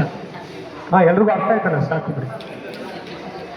ஸோ அப்படி அடுத்த திருக்கோலம் அங்கே பிரத்யட்சமாக இருக்குது. எது? அமர்ந்த கோலம் நரசிம்மமூர்த்தியா. நீங்கள் பார்த்துருப்பீங்க, யோக நரசிம்மர் பார்த்தீங்க இல்லையா, அது அந்த கோலம் தான். ಅಂದರೆ ಎರಡನೇ ಇಲ್ಲಿ ದರ್ಶನ ಯಾವುದು ಅಂತ ಹೇಳಿದ್ರೆ ಕೂತ್ಕೊಂಡಿರೋದು. ಮೊದಲನೇದು ನಾವು ಯಾವುದು ನೋಡಿದ್ರೆ ನಿಂತ್ಕೊಂಡಿರೋದು, ಈಗ ಎರಡನೇದು ಕೂತ್ಕೊಂಡಿರೋದು ನರಸಿಂಹದೇವರನ್ನ ದರ್ಶನ ಆಯಿತು. ನಾವು ನೋಡಿರ್ಬೋದು ಅಲ್ಲಿ ಯೋಗ ನರಸಿಂಹ ಅಂತ. இன்னொரு வாட்டி என்னாச்சுன்னா, இன்னொரு ரிஷி, அவருடைய பேர் ಶಶಪದ ಋಷಿ. ಇನ್ನೊಬ್ಬರು ಋಷಿ ಶಶಪದ ಋಷಿ ಅಂತ ಅವ್ರ ಹೆಸರು. அவர் இந்த மாதிரி உட்காந்து ரொம்ப வருஷமாக தவம் பண்ணுறாரு. ಅವರು ಈ ರೀತಿ ತುಂಬ ವರ್ಷಗಳಿಂದ ಕೂತ್ಕೊಂಡು ತಪಸ್ಸು ಮಾಡ್ತಾ ಇರ್ತಾರೆ. இந்த சில பேரெல்லாம் தபஸ் பண்ணுனா இந்திரனுக்கு கொஞ்சம் கஷ்டமாயிடும். இந்திர பதவிக்காக தவம் பண்ணுறாங்களோன்னு நினச்சிட்டு அந்த ரிஷியோடைய தவத்தை கலைக்கிறதுக்காக இந்திரன் ஒரு அப்சர ஸ்திரியை அனுப்புகிறார். ಇಲ್ಲಿ ಯಾರಾದರೂ ತಪಸ್ಸು ಮಾಡಿದ್ರೆ ಇಂದ್ರದೇವನಿಗೆ ಭಯ ಶುರು ಆಗ್ತದೆ. ಯಾಕಂದರೆ ತನ್ನ ಪದವಿಯನ್ನು ಕಿತ್ಕೊಳ್ಳೋಕ್ಕೋಸ್ಕರ ಇವರು ತಪಸ್ಸು ಮಾಡ್ತಾ ಇದ್ದಾರೆ ತಿಳ್ಕೊಂಡು ಆ ಋಷಿಯ ತಪಸ್ಸನ್ನು ಕೆಡಿಸೋದಕ್ಕೆ ಒಂದು ಅಪ್ಸರಸೆಯನ್ನು ಸೃಷ್ಟಿ ಮಾಡಿ ಕಳಿಸ್ತಾರೆ. அந்த அப்சர ஸ்திரியோட பேர் ஹேலா, HELA, ஹேலா. ಆ ಅಪ್ಸರಸೆ ಹೆಸರು ಏನಂತ ಹೇಳಿದ್ರೆ ಹೇಲಾ. ஹேலா அப்சர ஸ்திரீ. நார்மலி இந்த அப்சர ஸ்திரீங்களெல்லாம் இந்த தவம் பண்ணுறவங்கள எப்படி டிஸ்டர்ப் பண்ணுவாங்கன்னா, அவங்க முன்னாடி இப்படி சிரிப்பாங்க, அவங்களுடைய அழகை காட்டி அட்ராக்ட் பண்ணுவாங்க ஃபஸ்ட்டு. ಈ ತಪಸ್ಸು ಮಾಡೋರನ್ನ ತಪಸ್ಭಂಗ ಮಾಡೋದಕ್ಕೆ ಅಪ್ಸರರು ಏನು ಮಾಡ್ತಾರೆ ಅಂದರೆ, ಮೊದಲು ತಮ್ಮ ನಗುಮುಖದಿಂದ ಅವರನ್ನು ಡಿಸ್ಟರ್ಬ್ ಮಾಡೋದಕ್ಕೆ ನೋಡ್ತಾರೆ. ஆனால் இவரென்னமோ அந்த அழகில் மயங்கல்ல. ಇವರು ಅದರಲ್ಲಿ ಈ ಋಷಿ ಬಂದ್ಬಿಟ್ಟು ತನ್ನ ಕಳಂಕಿತ ಮಾಡ್ಕೊಳ್ಳಿಲ್ಲ ತನ್ನ ಮನಸ್ಸನ್ನು. அடுத்தது இவங்க என்ன பண்ணாங்கன்னா, விதவிதமான சாப்பாடெல்லாம் பண்ணி அவர் முன்னாடியே உட்காந்து சாப்பிட ஆரம்பித்தாங்க. ಎರಡನೇದಾಗಿ ಅಪ್ಸರಸ್ ಏನು ಮಾಡ್ತಾರೆ, ವಿಧ ವಿಧವಾದ ಭಕ್ಷ್ಯ ಭೋಜನಗಳನ್ನು ಮಾಡಿ ಅವ್ರ ಮುಂದ್ಗಡೆ ಕೂತ್ಕೊಂಡು ಊಟ ಮಾಡ್ತಾರೆ. நல்ல கம கம மனம் வருது, அவர் தியானம் பண்ணிட்டு இருக்கிறார். ತುಂಬ ಸುಗಂಧಭರಿತವಾದ ವಾಸನೆ ಬರ್ತಾ ಇದೆ, ಅವರು ಧ್ಯಾನ ಮಾಡ್ತಾ ಇದ್ದಾರೆ ಋಷಿ. இப்போ நீங்கள் எல்லாரும் பக்தியோட கிளாஸ் கேட்டுட்டு இருக்கீங்க, பக்கத்தில் ஒரு 5 பேர் உட்காந்து பன்னீர் சப்ஜி, புலாவு இதெல்லாம் சாப்பிட்டா நீங்கள் என்ன பண்ணுவீங்க? கொஞ்சம் அந்த பக்கம் பார்ப்பீங்க இல்லையா, கொஞ்சம் அட்ராக்ட் ஆகும் நமக்கு. ஆனால் இவர் அதுலேயும் ಅಟ್ರಾಕ್ಟ್ ಆಗಲ್ಲ. ಈಗ ನೀವೆಲ್ಲರೂ ಬಹಳ ಭಕ್ತಿಯಿಂದ ಕ್ಲಾಸ್ ಕೇಳ್ತಾ ಇದ್ದೀರಾ, ಅಲ್ಲಿ ಪಕ್ಕದಲ್ಲಿ ಪಲಾವ್ ಮತ್ತು ಪನ್ನೀರ್ ಸಬ್ಜಿ ಎಲ್ಲ ಮಾಡಿ ಸುವಾಸನೆಯಿಂದ ಒಂದು 5-6 ಜನ ಕೂತ್ಕೊಂಡು ಊಟ ಮಾಡ್ತಾ ಇದ್ದಾರೆ. ಆಗ ನಾವೇನು ಮಾಡ್ತಾ ಇದ್ದೀವಿ, ನಮ್ಮ ಮನಸ್ಸು ಆಟೋಮೆಟಿಕ್ಕಾಗಿ ಆ ಸುವಾಸನೆ ಬರೋ ಕಡೆ ಡಿಸ್ಟರ್ಬ್ ಆಗಿ ಆ ಕಡೆ ಚಂಚಲ ಆಗ್ತದೆ ಮನಸ್ಸು. அப்புறம் இந்த அம்மா இந்த ஆளை எப்படி தான் அட்ராக்ட் பண்ணுறது, எதுக்கும் மசிய மாட்டேங்கிறாரு அப்படின்னு இவங்க அடுத்த ஸ்டெப்பு என்ன எடுக்கிறான்னா, அவர் முன்னாடி டான்ஸ் ஆடுறாங்க. ಭರತನಾಟ್ಯಂ, ಕುಚ್ಚುಪುಡಿ எல்லாம் அவங்களுக்கு தெரிஞ்ச டான்ஸ் எல்லாம் ಆಡ್றாங்க. ಈ ಅಪ್ಸರೆ ಏನು ಮಾಡ್ತಾರೆ, ಎರಡನೇ ಸತಿ ಕೂಡ ಅವರು ಮನಸ್ಸು ಚಂಚಲ ಆಗೋದಿಲ್ಲ ಅಂತ ಗೊತ್ತಾಗಿ ಮೂರನೇ ಸತಿ ಏನು ಮಾಡ್ತಾರೆ, ನಾನಾ ವಿಧವಾದ ನಾಟ್ಯದಲ್ಲಿ ಆಡಿ ಅವ್ರನ್ನ ಡಿಸ್ಟರ್ಬ್ ಮಾಡಕ್ಕೆ ನೋಡ್ತಾರೆ. அதுக்கும் அவர் மசியல்ல, ಅದರಲ್ಲೂ ಅವರು ಡಿಸ್ಟರ್ಬ್ ಆಗೋದಿಲ್ಲ. கடைசி இந்த அம்மா உட்காந்து பாட்டு பாடுறாங்க. ಕೊನೆಯದಾಗಿ ಈ ಅಪ್ಸರಸ ಕೂತ್ಕೊಂಡು ಹಾಡು ಆಡ್ತಾರೆ. அதில் மயங்கிட்டார். ஆஹா, இவ்வளோ அழகான குரல், குயில் மாதிரி இருக்குதே, மயில் மாதிரி இருக்குதே அப்படின்ட்டு அதில் அவருடைய கவனம் போகுது. ಈ ರೀತಿ ಅವರು ಸುಂದರವಾಗಿ ಹಾಡಾಡ್ತಾ ಇರುವಾಗ ಸ್ವರ ಇಷ್ಟೊಂದು ಚೆನ್ನಾಗಿದೆಯಲ್ಲ, ಕೋಗಿಲ ಥರ ಇದೆ ಅಂತ ಹೇಳ್ಬಿಟ್ಟು ಏನು ಮಾಡ್ತಾರೆ, ಆ ತಪಸ್ ಮಾಡ್ತಾ ಇರೋ ಋಷಿ ಮನಸ್ಸು ಈ ಕಡೆ ಇದಾಗ್ತದೆ, ಹೋಗ್ತದೆ. உடனே இவர் தவத்தை எல்லாம் விட்டு எந்திரிச்சு அந்த அம்மாட்ட போய் நம்ம கல்யாணம் பண்ணிக்கலாமான்னு கேட்குறாரு. ಕೊನೆಗೆ ಅವ್ರೇನು ಮಾಡ್ತಾರೆ, ಆ ಅಮ್ಮನ ಹಾಡಿಗೆ ಮನಸ್ಸೋತು ನಾವು ಅಲ್ಲಿಂದ ತಪಸ್ಸಿಂದ ಕೂತ್ಕೊಂಡು ನಾವಿಬ್ಬರು ಮದುವೆ ಮಾಡ್ಕೊಳ್ಳೋಣ ಅಂತ ಕೇಳ್ತಾರೆ. பாட்டு நல்லா இருக்குன்னா பாட்டு பாடலாமான்னு கேட்க வேண்டியதானே, அதுக்கு என்ன கல்யாணம் உங்களுக்கு? ಹಾಡು ಚೆನ್ನಾಗಿದ್ರೆ ಜೊತೆಗೆ ಸೇರ್ಕೊಂಡು ಹಾಡು ಆಡ್ಬೋದು ಅಂತ ಹೇಳ್ಬೋದು, ಅದೇನು ಜೊತೆಗೆ ಮದುವೆ ಮಾಡ್ಕೊಳ್ಳೋಣ ಅಂತ ಕೇಳೋದು. ஸோ அதனால தான் சாஸ்திரம் என்ன சொல்லுதுன்னா, நம்மளுடைய ஐம்புலன்களையும் எப்போதும் பகவானுடைய சேவையில் வைக்கலன்னா 4 எண்ணத்தை கண்ட்ரோல் பண்ணியிருப்போம், 1க்கு கண்ட்ரோல் இல்லைன்னா மாயா அதுக்குள்ளோட நுழைஞ்சிடும். ಅದಕ್ಕೆ ಶಾಸ್ತ್ರ ಏನು ಹೇಳ್ತದೆ ಅಂದರೆ, ನಮ್ಮ 5 ಇಂದ್ರಿಯಗಳನ್ನು ಭಗವಂತನ ಸೇವೆಯಲ್ಲಿ ನಾವು ಪರಿಪೂರ್ಣವಾಗಿ ತೊಡಗಿಸ್ಕೋಬೇಕು. 4ನ್ನು ತೊಡಗಿಸ್ಕೊಂಡು 1 ಇಂದ್ರಿಯ ಕೂಡ ಇದಾಯಿತು ಅಂದರೆ ಎಲ್ಲವೂ ಹಾಳಾಗೋಗ್ಬಿಡ್ತದೆ. இப்போ நம்ம ஒரு போட்டில் போயிட்டுருக்கோம் தண்ணியில், அந்த போட்டில் 5 ஓட்டை இருக்குது, நம்ம அந்த 4ஐயும் அடைச்சிட்டு 1 தானே பரவாயில்லன்னு தூங்க போனால் என்ன ஆகும்? ನಾವೊಂದು ದೋಣಿಯಲ್ಲಿ ಪ್ರಯಾಣ ಮಾಡ್ತಾ ಇರುವಾಗ ಅದಕ್ಕೆ 5 ದ್ವಾರಗಳಿದೆ, 4 ದ್ವಾರಗಳನ್ನು ಮುಚ್ಚಿ 1 ತಾನೇ ಏನು ತೊಂದರೆ ಇಲ್ಲ ಅಂದ್ಬಿಟ್ಟು ನಿದ್ದೆ ಮಾಡೋಕ್ಕೆ ಹೋಗ್ಬಿಟ್ರೆ ಅದರ ಆ ದ್ವಾರದ ಮುಖಾಂತರ ನೀರು ಹೊಡೆ ಬಂದ್ಬಿಡ್ತದೆ இல்லையா? ஸோ அதனால் சாஸ்திரம் சொல்லுது, அதுக்கு எக்ஸாம்பிள் கொடுக்குறாங்க. ஒரு பூச்சி இருக்குது, அது எப்படி சாவுதுன்னு கேட்டால் அதனுடைய கண்ணுனால சாவுதான். அது தீயை பார்த்தா அதுக்கு ஒரு அட்ராக்ஷன், அது என்ன பண்ணும், நேர தீக்குள்ளே போய் விழுந்துடும். அது தீனா ஏதோ நினச்சி அதுக்குள்ளே போய் விழுந்துடும், அப்படி செத்து போயிடும். ಅದಕ್ಕೆ ಶಾಸ್ತ್ರ ಹೇಳ್ತದೆ, ನಮ್ಮ ಇಂದ್ರಿಯಗಳು ಬಹಳ ಬಹಳ ಮುಖ್ಯ, ಅದನ್ನು ಕಂಟ್ರೋಲ್ ಮಾಡ್ಕೋಬೇಕು. ಅದರಲ್ಲಿ ಒಂದು ಉದಾಹರಣೆ ಹೇಳ್ತಾರೆ ಪ್ರಭು, ಒಂದು ಹುಳ ಇದೆ, ಅದಕ್ಕೆ ತನ್ನ ಕಣ್ಣು ಮುಖಾಂತರ ಅದು ಸಾಯ್ತಿರುತ್ತೆ. ಕಣ್ಣಲ್ಲಿ ಬೆಂಕಿಯನ್ನು ನೋಡಿದಾಗ ಬೆಂಕಿಗೆ ಅಟ್ರಾಕ್ಟ್ ಆಗಿ ಅದರಲ್ಲಿ ಹೋಗಿ ಬಿದ್ದು ಸತ್ತು ಹೋಗ್ಬಿಡ್ತದೆ. இன்னொரு பூச்சி இருக்கு, அது மனம், மூக்கை கண்ட்ரோல் பண்ண முடியாமல் செத்து போகும். அது எந்த பூச்சி? தேன் வண்டு. அது அந்த தேனுடைய மனத்தில் போய் அந்த பூக்குள்ளே உட்காந்துருக்கும். அந்த பூ கொஞ்ச நேரம் ஆனால் மூடிடும், அப்படி செத்து போயிடும். அப்புறம் மனத்துக்காக உயிரை விட்டுரும். அது ಮೊದಲನೇದು ತನ್ನ ಕಣ್ಣಿಂದ ಅದು ತನ್ನ ಜೀವನ ಬಿಡ್ತದೆ. ಎರಡನೇದು ತನ್ನ ಮೂಗಿಂದ ಅಂದರೆ ವಾಸನೆ, ಅಂದರೆ ಜೇನುತುಪ್ಪದ ಆ ಒಂದು ಸುವಾಸನೆ ಮುಖಾಂತರ ಅದೇನು ಮಾಡ್ತದೆ, ಆ ಜೇನನ್ನು ಹೀರ್ಕೊಳ್ಳೋಕ್ಕೆ ಹೂ ಮೇಲೆ ಕುತ್ಕೊಳ್ತದೆ. ಅಲ್ಲಿ ಹೂಗಳು ಅದನ್ನು ಮುಚ್ಕೊಂಡ್ಬಿಟ್ಟಾಗ ಹೊಡೆಸಿಕೊಂಡು ಸತ್ತು ಹೋಗ್ತದೆ. இந்த காட்டில் மிருகங்களில் ரொம்ப ஸ்பீடாக ஓடுற ஒரு மிருகம் எதுன்னு கேட்டால் மான். மானை பிடிக்கிறது ரொம்ப கஷ்டம், ஆனால் மானை கூட ஈஸியாக பிடிச்சிருவாங்க. என்ன பண்ணுவாங்க தெரியுமா? மான் சங்கீதத்துக்கு மயங்கிடும். நல்லா ஓடக்குழல், புல்லாங்குழல் நாதமெல்லாம் வச்சா அது அப்படியே அதை நின்று கேட்குமா. அது கேட்குற டைமில் வலையை போட்டு பிடிச்சிருவாங்க.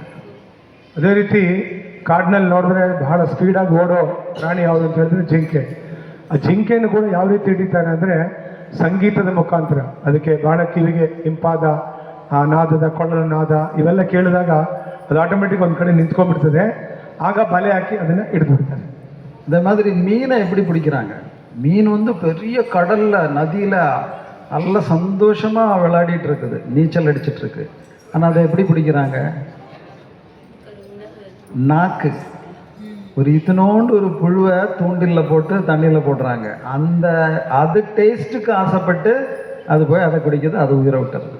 ಅದೇ ರೀತಿ ಮೀನು ಹಿಡಿಯೋದಕ್ಕೆ ಮೀನು ಬಂದ್ಬಿಟ್ಟು ತನ್ನ ನಾಲ್ಗೆ ರುಚಿಯಿಂದ ಅದು ಸಿಕ್ಕಾಕ್ಕೊಳ್ತದೆ. ಯಾಕಂದರೆ ಆ ಸಮುದ್ರದಲ್ಲಿ ನೀರಿನಲ್ಲಿ ಇದು ಬಹಳ ಸ್ವಚ್ಛಂದವಾಗಿ ಹಾರಾಡ್ತಾ ಇರ್ತದೆ. ಆದರೆ ಒಂದು ಸಣ್ಣ ಹುಳುವನ್ನು ಆ ಕಂಬಿಯಲ್ಲಿ ಸಿಕ್ಕಾಕ್ಸಿ ನೀರಿಗೆ ಹಾಕಿದ್ರೆ ಅದನ್ನು ತಿನ್ನೋ ಆಸೆಯಲ್ಲಿ ಮೀನು ಬಂದ್ಬಿಟ್ಟು ಅದು ಹಿಡ್ಕೊಂಡಾಗ ಅದು ಸಿಗಾಕೊಳ್ತದೆ, ಸತ್ತು ಹೋಗ್ತದೆ. அதே மாதிரி யானையை பிடிக்கிறது ரொம்ப கஷ்டம். ஆனால் யானையை பிடிக்கிறதுக்கும் ஒரு ட்ரிக் வச்சுருக்காங்க. என்ன பண்ணுவாங்க தெரியுமா? காட்டில் இருக்கிற யானையை எப்படி பிடிக்கிறது? அதாவது இவங்க என்ன பண்ணுவாங்கன்னா, பெரிய குழி தோண்டி அது மேலே இலையெல்லாம் போட்டு மூடிடுவாங்க. மூடிட்டு அது பக்கத்தில் ஒரு பெண் யானையை கொண்டு நிப்பாட்டுவாங்க. இந்த ஆண் யானை வரும் இல்லையா, இந்த பெண் யானை ஒரு டான்ஸ் எல்லாம் ஆடி ஒரு சிரிப்பெல்லாம் சிரிக்கும். அதில் மயங்கி இது போய் டபுக்குன்னு குழியில் விழுந்துடும். அந்த பெண் யானை அடுத்த ஆளை பிடிக்கிறதுக்கு அது பாட்டுக்கு. ಅದೇ ರೀತಿ ಆನೆ ಬಹಳ ಬಲಶಾಲಿ. ಆದರೆ ಅದನ್ನು ಯಾವ ರೀತಿ ಹಿಡಿತಾರೆ ಅಂತ ಹೇಳಿದ್ರೆ, ಒಂದು ಹೆಣ್ಣಾನೆ ನಿಲ್ಲಿಸಿ ಅದರ ಪಕ್ಕದಲ್ಲಿ ದೊಡ್ಡ ಹಳ್ಳ ತೋಡಿ ಅದರ ಮೇಲೆ ಎಲೆಗಳನ್ನೆಲ್ಲ ಮುಚ್ಚಿಟ್ಟು ಆ ಕಡೆ ಹೆಣ್ಣಾನೆ ತನ್ನ ನಗೆಯೋದು, ಡ್ಯಾನ್ಸ್ ಆಡೋದೆಲ್ಲ ಮಾಡ್ತಾ ಇರ್ತದೆ. ಈ ಕಾಡಾನೆ ಏನು ಮಾಡ್ತದೆ, ಅದರ ಹತ್ರ ಹೋಗೋ ಇದರಲ್ಲಿ ಈ ಹಳ್ಳದಲ್ಲಿ ಬಿದ್ದು ಸಿಕ್ಕಾಕೊಳ್ತದೆ. ಆ ಹೆಣ್ಣಾನೆ ಇನ್ನೊಂದು ಆನೆ ಹಿಡಿಯಕ್ಕೆ ಆ ಕಡೆ ಮುಂದ್ಗಡೆ ಹೋಗ್ತದೆ. ஸோ இதுலேருந்து நம்ம என்ன கற்றுக்கணும்? நம்மளுடைய ஐம்புலன்களை, கண்ணாகட்டும், மூக்காகட்டும், நாக்காகட்டும், எதுவும் ஆகட்டும், அதை எப்போவுமே பகவானுடைய சேவையில் கொஞ்சம் வச்சுக்கணும். அதை ஃபுல்லாக ஃப்ரீடம் கொடுத்து விட்டுட்டீங்கன்னு வைங்க, அது உங்களை இழுத்து பெரிய குழியில் தள்ளிடும். ಅಂದರೆ ನಮ್ಮ 5 ಇಂದ್ರಿಯಗಳು, ಕಣ್ಣಾಗಿರ್ಬೋದು, ಕಿವಿ ಆಗಿರ್ಬೋದು, ಯಾವುದೇ ಆಗಿದ್ರು, ಈ 5 ಇಂದ್ರಿಯಗಳ ನಾವು ಭಗವಂತನ ಸೇವೆಯಲ್ಲಿ ನಾವು ತೊಡಗಿಸ್ಕೋಬೇಕು. ಯಾವಾಗ ನಾವು ಅದನ್ನು ಫ್ರೀಯಾಗಿ ಬಿಟ್ಬಿಡ್ತೀರೋ, ಅದನ್ನು ಏನಾಗ್ತದೆ, ನಮ್ಮನ್ನು ಎಳೆದು ನಮ್ಮ ಇಡೀ ಪಾತಾಳಕ್ಕೆ ಹಳ್ಳಕ್ಕೆ ಬೀಳೋ ಥರ ನಮ್ಮನ್ನು ಮಾಡಿಬಿಡ್ತದೆ. ಅದು மிக முக்கியமாக நம்ம கட்டுப்படுத்த வேண்டிய ஒரு புலன் எதுன்னு கேட்டால் நம்மளுடைய நாக்கு. ಬಹಳ ಮುಖ್ಯವಾಗಿ ನಾವು ಕಂಟ್ರೋಲ್ ಮಾಡಬೇಕಾಗಿರೋ ಇಂದ್ರಿಯ ಯಾವುದು ಅಂತ ಹೇಳಿದ್ರೆ ನಮ್ಮ ನಾಲಿಗೆ. நம்ம நாக்கை 2 விதமாக கண்ட்ரோல் பண்ணணும். ஒன்று பிரசாதம் மட்டுமே சாப்பிட்டு கண்ட்ரோல் பண்ணணும். இன்னொன்று ஹரே கிருஷ்ணா கிருஷ்ணா கிருஷ்ணா ஹரே ஹரே, ஹரே ராம ராம ராம ஹரே ஹரே அப்படி நாம ஜபம் பண்ணி ಕಂಟ್ರೋಲ್ பண்ணணும். ನಮ್ಮ ನಾಲ್ಗೆಯನ್ನು ಯಾವ ರೀತಿ ನಾವು ಕಂಟ್ರೋಲ್ ಮಾಡ್ಕೊಬೋದಂದ್ರೆ 2 ರೀತಿಯಲ್ಲಿ ನಾವು ಕಂಟ್ರೋಲ್ ಮಾಡ್ಕೋಬೋದು. ಒಂದು, ಬರೀ ಪ್ರಸಾದವನ್ನು ತಗೊಳ್ಳೋದ್ರ ಮುಖಾಂತರ ಮಾತ್ರ ನಾವು ನಾಲಿಗೆಯನ್ನು ಕಂಟ್ರೋಲ್ ಮಾಡ್ಕೋಬೇಕು. ಎರಡನೇದು, ಭಗವಂತನ ನಾಮಸ್ಮರಣೆಯನ್ನು ಮಾಡೋದ್ರ ಮುಖಾಂತರ ನಮ್ಮ ನಾಲಿಗೆಯನ್ನು ಕಂಟ್ರೋಲ್ ಮಾಡ್ಕೋಬೇಕು. இப்போ நம்ம இந்த யாத்ரா எல்லாம் பண்ணும்போது யாத்ரா ஆர்கனைசர்ஸுக்கு பெரிய ஒரு தலைவலி என்னன்னு கேட்டால் பிரசாதம் அரேஞ்ச் பண்ணுறது தான். நீங்கள் மற்ற குரூப்பு கூட எல்லாம் யாத்ரா போனீங்கன்னா ஈஸி, ஏதோ ஒரு ஹோட்டல் பக்கத்தில் உரமாக நின்றுட்டு போங்க, சாப்பிட்டுட்டு வந்துடுங்க அப்படின்னு விட்டுருவாங்க. நமக்கு ஃபார் எக்ஸாம்பிள் முதல் நாள் பிரசாதம் எங்கள் ஷோலிங்கூரில் எங்கேருந்து பிரசாதம் வந்தது தெரியுமா? சென்னையிலேருந்து வந்தது. அந்த அளவுக்கு நம்ம ஏன் எஃபர்ட் எடுக்கணும், எக்ஸ்ட்ரா பேமெண்ட் எல்லாம் கொடுத்து அந்த அளவுக்கு கஷ்டப்பட்டு நம்ம ஏன் வரவழைக்கணும்னா பிரசாதம் சாப்பிடணும். அப்போ தான் நம்ம நாக்கை நமக்கு கட்டுப்படுத்த முடியும். ಅಂದರೆ ಯಾತ್ರೆಯನ್ನು ಆರ್ಗನೈಸ್ ಮಾಡುವಾಗ ನಮಗೆ ಬಹಳ ದೊಡ್ಡ ಚಾಲೆಂಜ್ ಏನು ಅಂತ ಹೇಳಿದ್ರೆ ಪ್ರಸಾದ. ಈಗ ನಾರ್ಮಲ್ ಬೇರೆ ಗ್ರೂಪ್ಗಳಲ್ಲಿ ನೀವು ಹೋದರೆ ಎಲ್ಲೊಂದು ಕಡೆ ಹೋಟ್ಲಲ್ಲಿ ನಿಲ್ಲಿಸ್ಬಿಟ್ಟು ಹೋಗಿ ತಿಂದ್ಬಿಟ್ಟು ಬಂದ್ಬಿಡಿ ಅಂತ ಹೇಳ್ತಾರೆ. ಬಟ್ ನಮ್ಮ ಯಾತ್ರೆ ಯಾವ ರೀತಿ ಅಲ್ಲ. ಈಗ ಉದಾಹರಣೆಗೆ ಬರುವಾಗ ನಾವು ಶೋಲಿಂಗೂರು ನರಸಿಂಹ ದೇವಸ್ಥಾನಕ್ಕೆ ಹೋದರೆ, ಬಟ್ ಅಲ್ಲಿಗೆ ಪ್ರಸಾದ ಎಲ್ಲಿಂದ ಬಂತು ಗೊತ್ತಾ? ಚೆನ್ನೈಯಿಂದ ಬಂತು. ಅವ್ರಿಗೆ ಎಕ್ಸ್ಟ್ರಾ ಅಮೌಂಟ್ ಎಲ್ಲ ಕೊಟ್ಟು ಚೆನ್ನೈಯಿಂದ ಅಷ್ಟು ದೂರದಿಂದ ಯಾಕೆ ಊಟ ತರಿಸ್ಕೊಂಡ್ರೆ ಪ್ರಸಾದಕ್ಕೆ ಬಹಳ ಇಂಪಾರ್ಟೆಂಟ್. சரி, நான் இதெல்லாம் எதுக்காக சொன்னேன்? ಇದೆಲ್ಲ ಯಾತಕ್ಕೋಸ್ಕರ ಹೇಳಿದ್ದು? எந்த முனிவர், அவர் பேர் என்னது? சஷபத ரிஷி இல்லையா? அவர் எதுக்கு அட்ராக்ட் ஆகிட்டாரு? சங்கீதத்துக்கு, பாட்டுக்கு அட்ராக்ட் ஆகி அந்த அம்மா கூட இருந்துட்டாரு. எவ்வளோ வருஷங்கள் போச்சு, கடைசி இவங்களுக்கு ஒரு ஆண் குழந்தையும் பிறக்குது. ಇದೆಲ್ಲ ಯಾಕೆ ಪ್ರಭು ಹೇಳಿದ್ದು ಅಂದರೆ, ಆ ಶಶತಕ ಮುನಿಗಳು ಅವ್ರು ಏನು ಮಾಡ್ತಾರೆ, ಸಂಗೀತದ ಅಪ್ಸರೆಯ ಒಂದು ಸಂಗೀತದಿಂದ ಮಾರೋಗಿ ಅದಕ್ಕೆ ಅವರು ತಪಸ್ಸನ್ನು ಭಂಗ ಮಾಡಿ ಅಲ್ಲಿ ಅವರಿಬ್ಬರಿಗೆ ಒಂದು ಗಂಡು ಮಗು ಜನಿಸ್ತದೆ. இந்த குழந்தை பிறந்ததுக்கு அப்புறம் தான் இவருக்கு ஒரு ஞாபகம் வருது, நான் எதுக்கு இந்த காட்டுக்கு வந்தேன்? பகவானை தவம் பண்ணுறதுக்குள்ள வந்தேன், கல்யாணம் பண்ணுறதுக்காக வந்தேன். ஐயோ வேஸ்ட் பண்ணிட்டேனே, நான் போகிறேன்ட்டு ಅವರು கிளம்பிட்டார். ಸ್ವಲ್ಪ ದಿವಸ ಆದಮೇಲೆ ಈ ಋಷಿಗಳಿಗೆ ಜ್ಞಾಪಕ ಬರ್ತದೆ, ನಾನು ಈ ಕಾಡಿಗೆ ಬಂದಿದ್ದು ಯಾತಕ್ಕೋಸ್ಕರ, ಬಟ್ ಇನ್ನೇನು ಮಾಡ್ತಾ ಇದ್ದೆ, ಮದುವೆ ಮಾಡ್ಕೊಳ್ಳೋಕ್ಕೆ ನಾನು ಇಲ್ಲಿ ಬಂದಿರೋದು ಅಂತ ಹೇಳ್ಬಿಟ್ಟು ಏನು ಮಾಡ್ತಾರೆ, ಅದರ ಒಂದು ಜ್ಞಾನೋದಯ ಆಗಿದ ತಕ್ಷಣ ಏನು ಮಾಡ್ತಾರೆ, ಅವ್ರನ್ನ ಬಿಟ್ಬಿಟ್ಟು ಹೊರಟು ಬಿಡ್ತಾರೆ ಇವರು. அப்புறமா இந்த அம்மா குழந்தைய வச்சுருக்காங்க. அவங்களும் நினைக்கிறாங்க, நான் எதுக்கு இங்கே இருக்கணும் தனியாக? நான் சொர்க்கலோகத்தில் டான்ஸ் ஆடி சந்தோஷமாக இருந்தேன், இந்த குழந்தைய வளர்க்குறதுக்காக நான் வந்தேன், எனக்கு இதெல்லாம் தேவையில்லைப்பா அப்படின்னு இந்த குழந்தைய காட்டுல ஒரு குகைக்குள்ள போட்டுட்டு இந்த அம்மாவும் போயிட்டாங்க சொர்க்கத்துக்கு. ಈ ಅಪ್ಸರೆ ಕೂಡ ಏನು ಮಾಡ್ತಾರೆ, ಅವ್ರು ಹೋದ್ಮೇಲೆ ನನಗೇನು ಕೆಲಸ ಇದೆ, ನಾನೇನು ಇದಕ್ಕೋಸ್ಕರ ಬಂದ ಇಲ್ಲಿ, ನಾನು ಜಾಲಿಯಾಗಿ ಸ್ವರ್ಗಲೋಕದಲ್ಲಿ ಡ್ಯಾನ್ಸ್ ಮಾಡ್ತಾ ಇದ್ದೆ ಅಂದ್ಬಿಟ್ಟು ಏನು ಮಾಡ್ತಾರೆ, ಆ ಕೈಯಲ್ಲಿರೋ ಮಗುನ ಒಂದು ಗುಹೆ ಒಳಗಡೆ ಬಿಟ್ಬಿಟ್ಟು ಅವರು ಹೋಗ್ಬಿಡ್ತಾರೆ ಸ್ವರ್ಗಕ್ಕೆ. அதனால தான் சாஸ்திரம் சொல்லுது, நம்மளுடைய நிஜமான அம்மா யாருன்னு கேட்டால் ராதாராணி, நிஜமான அப்பா யாருன்னு கேட்டால் ஸ்ரீகிருஷ்ண பகவான். மற்ற பேர் எல்லாரும் கொஞ்ச நாளைக்கு இருப்பாங்க, அவங்கவுங்க வேலையானா விட்டுட்டு போயிடுவாங்க. ಅದಕ್ಕೆ ಶಾಸ್ತ್ರ ಹೇಳ್ತದೆ, ನಮ್ಮ ನಿಜವಾದ ತಂದೆ ತಾಯಿ ಯಾರು ಅಂತ ಹೇಳಿದ್ರೆ ಶ್ರೀಮತಿ ರಾಧಾರಾಣಿ, ತಂದೆ ಯಾರು ಅಂತ ಹೇಳಿದ್ರೆ ಕೃಷ್ಣ. ಯಾಕಂದ್ರೆ ಸ್ವಯಂ ಯಾವಾಗಲೂ ನಮ್ಮ ಜೊತೆ ಇರ್ತಾರೆ. ಬಾಕಿ ಎಲ್ಲವೂ ಕೂಡ ಸ್ವಲ್ಪ ದಿವಸ ನಮ್ಮ ಜೊತೆಲಿ ಇರ್ತಾರೆ, ಆಮೇಲೆ ಅವ್ರವ್ರ ಪಾಡಿಗೆ ಹೋಗ್ಬಿಡ್ತಾರೆ. இதாவது பரவாயில்ல, ஆண் குழந்தை. இன்னொரு இடத்துல ஒரு பொன் குழந்தை இதை மாதிரி அம்மா அப்பா காட்டில் விட்டுட்டு போயிட்டாங்க. யாரு தெரியுமா?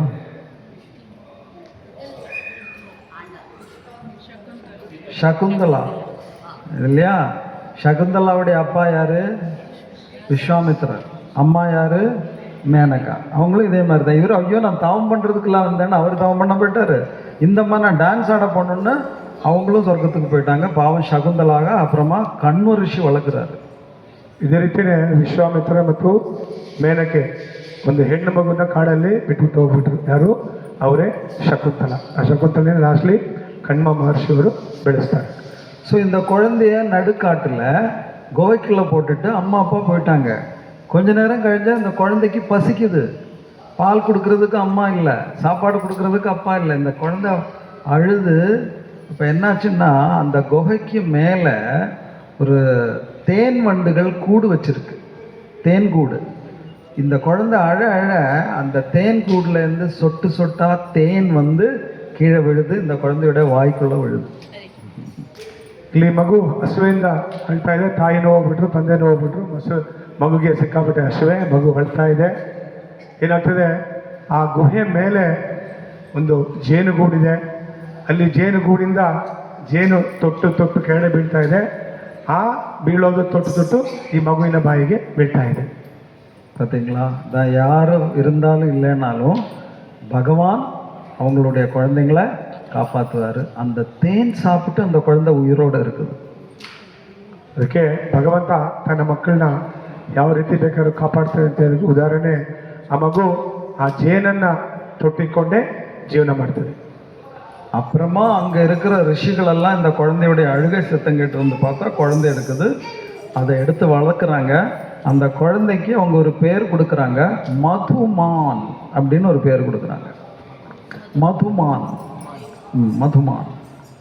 ಅಲ್ಲಿ ಆ ಮಗುವಿನ ಅಳೋ ಶಬ್ದ ಕೇಳಿ ಸುತ್ತಮುತ್ತಲಿರೋ ಋಷಿಗಳು ಬಂದ್ಬಿಟ್ಟು ಏನು ಮಾಡ್ತಾರೆ, ಈ ಮಗುವನ್ನ ಬೆಳೆಸ್ಬಿಟ್ಟು ಆ ಮಗುಗೆ ಒಂದು ಹೆಸರು ಕೊಡ್ತಾರೆ, ಮಧುಮಾನ್ ಅನ್ನೋ ಹೆಸರನ್ನ ಮಗು ಕೊಡ್ತಾರೆ. ஏன் இந்த குழந்தைக்கு மதுமான்னு பேர் வைக்கிறாங்க? மதுன்னா தேன், தேன் குடிச்சு உயிரோடு இருந்ததுனால அதுக்கு மதுமான்னு பேர் கொடுத்து அதை வளர்க்குறாங்க. ಆ ಜೇನುತುಪ್ಪ, ಆ ಜೇನು ಹನಿಯನ್ನ ಬಾಯಲ್ಲಿ ಇಟ್ಕೊಂಡು ಅದು ಜೀವನ ಅದು ಅಲ್ಲಿ ಇದ್ದಿದ್ದರಿಂದ ಅವರು ಅದಕ್ಕೆ ಮಧುಮಾನ್ ಅನ್ನೋ ಹೆಸರು ಕೊಡ್ತಾರೆ ಮಗುಗೆ. அந்த குழந்தை அந்த இதில் வழுது கொஞ்சம் பெரிய பையனாயாச்சு. ஒரு வாட்டி ஒரு ரிஷி வந்து அகஸ்தியர் எங்கே இருப்பாரு, அகஸ்தியரை பார்க்கணும் அப்படின்னு வந்து கேட்குறாரு. அந்த குழந்தை பெரிய பையனாயிட்டார். ಆ ಮಗು ಬೆಳೆದು ದೊಡ್ಡವನಾಯಿತು. ಆಗ ಅಲ್ಲಿ ಋಷಿ ಬಂದು ಕೇಳ್ತಾರೆ, ಅಗಸ್ತ್ಯ ಮುನಿಗಳು ಎಲ್ಲಿದ್ದಾರೆ ಅಂದ್ಬಿಟ್ಟು ಆ ಮಗು ಹತ್ರ ಬಂದು ಕೇಳ್ತಾರೆ. அப்போ இவர் இந்த பையன் மதுமான் கேட்குறாரு, எதுக்கு அகஸ்தியரை பார்க்கணுங்கிறீங்க? இல்லை எனக்கு ராமாயணத்தில் சில சந்தேகங்கள் இருக்குது, அது கேட்கணும் அப்படிங்கிறான். அப்போ இவர் கேட்குறாரு, ராமாயணமா அது என்னது அப்படின்னு கேட்கும்போது இந்த வந்த ரிஷி வந்து ராமரை பற்றி எல்லாம் விரிவாக சொல்லி கொடுக்குறாங்க இந்த பையனுக்கு. ಋಷಿ ಹತ್ರ ಕೇಳ್ತಾರೆ, ಮಧುಮಾನ್ ಯಾಕೆ ನೀವು ಅಗಸ್ತ್ಯ ಮುನಿಗಳನ್ನ ನೋಡ್ಬೇಕಂದ್ರೆ ನನಗೆ ರಾಮಾಯಣದ ಬಗ್ಗೆ ಕೆಲವೊಂದು ಸಂದೇಹಗಳಿದೆ, ಅದನ್ನು ಕೇಳ್ಕೋಬೇಕು ಅಂತ ಹೇಳಿದ್ರೆ. ಆಗ ಮಧುಮಾನ್ ಹುಡುಗ ಕೇಳ್ತಾರೆ, ರಾಮಾಯಣ ಅಂದರೆ ಏನು ಅಂತ ಕೇಳ್ತಾರೆ. ಆಗ ರಾಮಾಯಣದಲ್ಲಿ ಕೆಲವು ಭಾಗಗಳನ್ನು ಬಂದಿರೋ ಋಷಿಗಳು ಆ ಹುಡುಗನಿಗೆ, ಮಧುಮಾನ ಹುಡುಗೆ ಹೇಳ್ಕೊಡ್ತಾರೆ. உடனே மதுமானுக்கு ஒரு ஆசை, எனக்கு ஸ்ரீராமருடைய தரிசனம் எடுக்கணும் அப்படின்னு. உடனே அந்த ரிஷிகளெல்லாம் சொல்கிறாங்க, விருந்தாரண்யத்தில் போய் தவம் பண்ணு, உனக்கு பகவானுடைய தரிசனம் சீக்கிரமாக கிடைக்கும்னு சொல்லி அந்த மதுமான் வந்து விருந்தாரண்யம், இங்கே ஸ்ரீவில்லிபுத்தூருக்கு வந்து தவம் பண்ணுறார். ಆಗ ಇದು ಈ ರಾಮಾಯಣವನ್ನು ಕೇಳಿದ ತಕ್ಷಣ ಆ ಮಧುಮಾನನಿಗೆ ಆ ಹುಡುಗನಿಗೆ ಏನಾಗ್ತದೆ, ಶ್ರೀರಾಮಚಂದ್ರನ ದರ್ಶನ ಮಾಡಬೇಕು ಅಂತ ಆಸೆ ಆಗ್ತದೆ. ಆಗ ಅವ್ರ ಹತ್ರ ಕೇಳಿದಾಗ ಋಷಿಗಳು ಹೇಳ್ತಾರೆ, ಈ ರೀತಿ ವೃಂದಾರಣ್ಯ ಅಂದರೆ ಈ ಜಾಗದಲ್ಲಿ ಬಂದ್ಬಿಟ್ಟು ನೀವು ಆ ತಪಸ್ಸು ಮಾಡಿದ್ರೆ ಶ್ರೀರಾಮಚಂದ್ರ ಪ್ರಭುವನ್ನ ನೀವು ದರ್ಶನ ಮಾಡ್ಬೋದು ಅಂತ ಹೇಳ್ತಾರೆ. அப்படி மதுமானுக்கு இங்க பகவான் ஸ்ரீராம சுவாமியா தர்சனம் கொடுக்கிறாரு. அப்ப அது என்ன கோலம்? நின்ற கோலம். ಆಗ ಇಲ್ಲಿ ಶ್ರೀರಾಮಚಂದ್ರ ಪ್ರಭು ಮಧುಮಾನನಿಗೆ ಶ್ರೀರಾಮಚಂದ್ರ ಪ್ರಭುವಾಗಿ ಆ ನಿಂತ್ಕೊಂಡಿರೋ ರೂಪದಲ್ಲಿ ದರ್ಶನ ಕೊಡ್ತಾರೆ ಈ ಜಾಗದಲ್ಲಿ. அப்ப எத்தனை கோலத்துல தர்சனம் ஆயிடுச்சுங்க? முதல்ல சயன கோலம் ரங்கநாத சுவாமியா. யாருக்கு தர்சனம்? பிருகு ரிஷி. ரெண்டாவது வந்து அமர்ந்த கோலம் நரசிம்ம சுவாமியா. யாருக்கு தர்சனம்? அத்ரி மகர்ஷி விகட ரிஷிக்கெல்லாம். மூணாவது யாருக்கு தர்சனம்? மதுமானுக்கு நின்ற கோலம் ஸ்ரீராமனா தர்சனம். ஓகே. அப்போ இதில் வந்து ஸ்ரீராம சுவாமியுடைய அந்த பிரதிஷ்டை, நரசிம்ம ரங்கநாத சுவாமியோட பிரதிஷ்டை எல்லாம் அந்த ஓரமாக இருக்குது. இப்போ நீங்கள் ஒரு க்யூவில் போனீங்கல்ல, அந்த க்யூவில் போனால் அது டைரெக்டாக அது முன்னாடி போக மாட்டீங்க. இன்னொரு சைடில் ஒரு க்யூவில் போனால் தான் அந்த தர்ஷனம். அது ரெண்டு சந்நிதிகள் இருக்குது. ஸோ அதுவும் அந்த கோவிலில் இருக்குது. ஓகே. சரி, அடுத்தது அப்போ இப்போ எத்தனை கோலமாச்சு? 3 ஆச்சு. இந்த 4வது வந்து நடந்த கோலம். நடந்த கோலம் எப்படி அங்கே தரிசனம் ஆகுதுன்னா, சுமதி அப்படின்னு ஒரு ராஜா அந்த தேசத்தை ஆண்டவர். 4ನೇದು ಅಂದರೆ ನಡೆದಾಡೋ ರೂಪದಲ್ಲಿ ಆ ಭಂಗಿಯಲ್ಲಿ ದರ್ಶನ ಕೊಡ್ತಾರೆ. ಅದು ಹೇಗಾಯಿತು ಅಂತ ಹೇಳಿದ್ರೆ, ಸುಮತಿ ಅನ್ನೊಬ್ಬ ರಾಜ ಇಲ್ಲಿ ಆಳ್ವಿಕೆ ಮಾಡ್ತಾ ಇರ್ತಾರೆ. அவர் வந்து பெரிய பாலாஜி பக்தர். எல்லா வருஷமும் திருப்பதிக்கு போய் பாலாஜியை தரிசனம் பண்ணுவார். ಅಲ್ಲಿ ಬಂದ್ಬಿಟ್ಟು ತಿರುಪತಿ ಬಾಲಾಜಿಯ ಭಕ್ತರಾಗಿದ್ದರು. ಅವರು ಪ್ರತಿಯೊಂದು ಸರಿನೂ ತಿರುಪತಿಗೆ ಹೋಗಿ ಬಾಲಾಜಿಯ ದರ್ಶನವನ್ನು ಮಾಡ್ತಾ ಇದ್ರು. இப்போ ஒரு வாட்டி அவர் வந்து திருப்பதி பாலாஜி முன்னாடி போய் நிற்கும்போது அவருக்கு என்ன தோணுதுன்னா, ஒரு நீல மேகம் சூரிய சந்திரர்களை தூக்கிட்டு பறந்து போகுது மாதிரி தோணுதான். ಒಂದ್ಸಲಿ ತಿರುಪತಿ ಬಾಲಾಜಿ ಮುಂದ್ಗಡೆ ನಿಂತ್ಕೊಂಡಿರುವಾಗ ನೀಲ ಅಂದರೆ ನೀಲಿ ಬಣ್ಣದಲ್ಲಿರೋ ಮೇಘ ಸೂರ್ಯಚಂದ್ರನ ಹೊತ್ಕೊಂಡು ಹಾರು ಹೋಗೋ ಥರ ಅವರಿಗೆ ಒಂದು ಅನುಭವ ಆಗ್ತದೆ. அது என்னது? அதுக்கு அர்த்தம் நீல மேகம் சூரிய சந்திரர்களை தூக்கிட்டு போகுதுன்னா அதுக்கும் பாலாஜிக்கும் என்ன சம்பந்தம்? ನೀಲಿ ಮೇಘ ಅಂತ ಹೇಳಿದ್ರೆ ಆಕಾಶ. நீல மேகம் யாரு? பாலாஜியோடைய அந்த உருவம். அவர் கருப்பா. அந்த சூரிய சந்திரர்கள் யாரு? சங்கும் சக்கரமும். சங்குங்கிறது வெளுவெளுன்னு இருக்கும், சந்திரன். சூரியன் வந்து ஜொலிப்பார், சுதர்ஷன சக்கரம் ஜொலிப்பார். ஸோ அந்த மாதிரி ஒரு தர்சனம் அவருக்கு கிடைச்சதான். ಈ ಸುಮತಿ ರಾಜನಿಗೆ ಈ ರೀತಿಯಾದ ಒಂದು ದರ್ಶನ ಸಿಗ್ತದೆ. அப்போ அந்த தர்சனம் கிடைச்சிட்டு இருக்கும்போதே யாரோ ஒருத்தர் வந்து பகவத்கீதா ஸ்லோகங்கள் சொல்றாரு. ಈ ರೀತಿ ದರ್ಶನ ಸುಮತಿ ಮಹಾರಾಜನಿಗೆ ಈ ರೀತಿ ದರ್ಶನ ಆಗುವಾಗ ಯಾರೋ ಒಬ್ಬರು ಭಗವದ್ಗೀತೆಯ ಶ್ಲೋಕಗಳನ್ನು ಪಠಿಸ್ತಾ ಇರ್ತಾರೆ. உடனே இவருக்கு கிருஷ்ணருடைய ஞாபகம் வருது. ಇವರಿಗೆ ಆ ಶ್ಲೋಕಗಳನ್ನು ಕೇಳಿದ ತಕ್ಷಣ ಕೃಷ್ಣರ ಜ್ಞಾಪಕ ಬರ್ತದೆ. அதுவும் கிருஷ்ணருடைய எந்த உருவம் ஞாபகம் வருதுன்னா பார்த்தசாரதியுடைய ஞாபகம் வருது.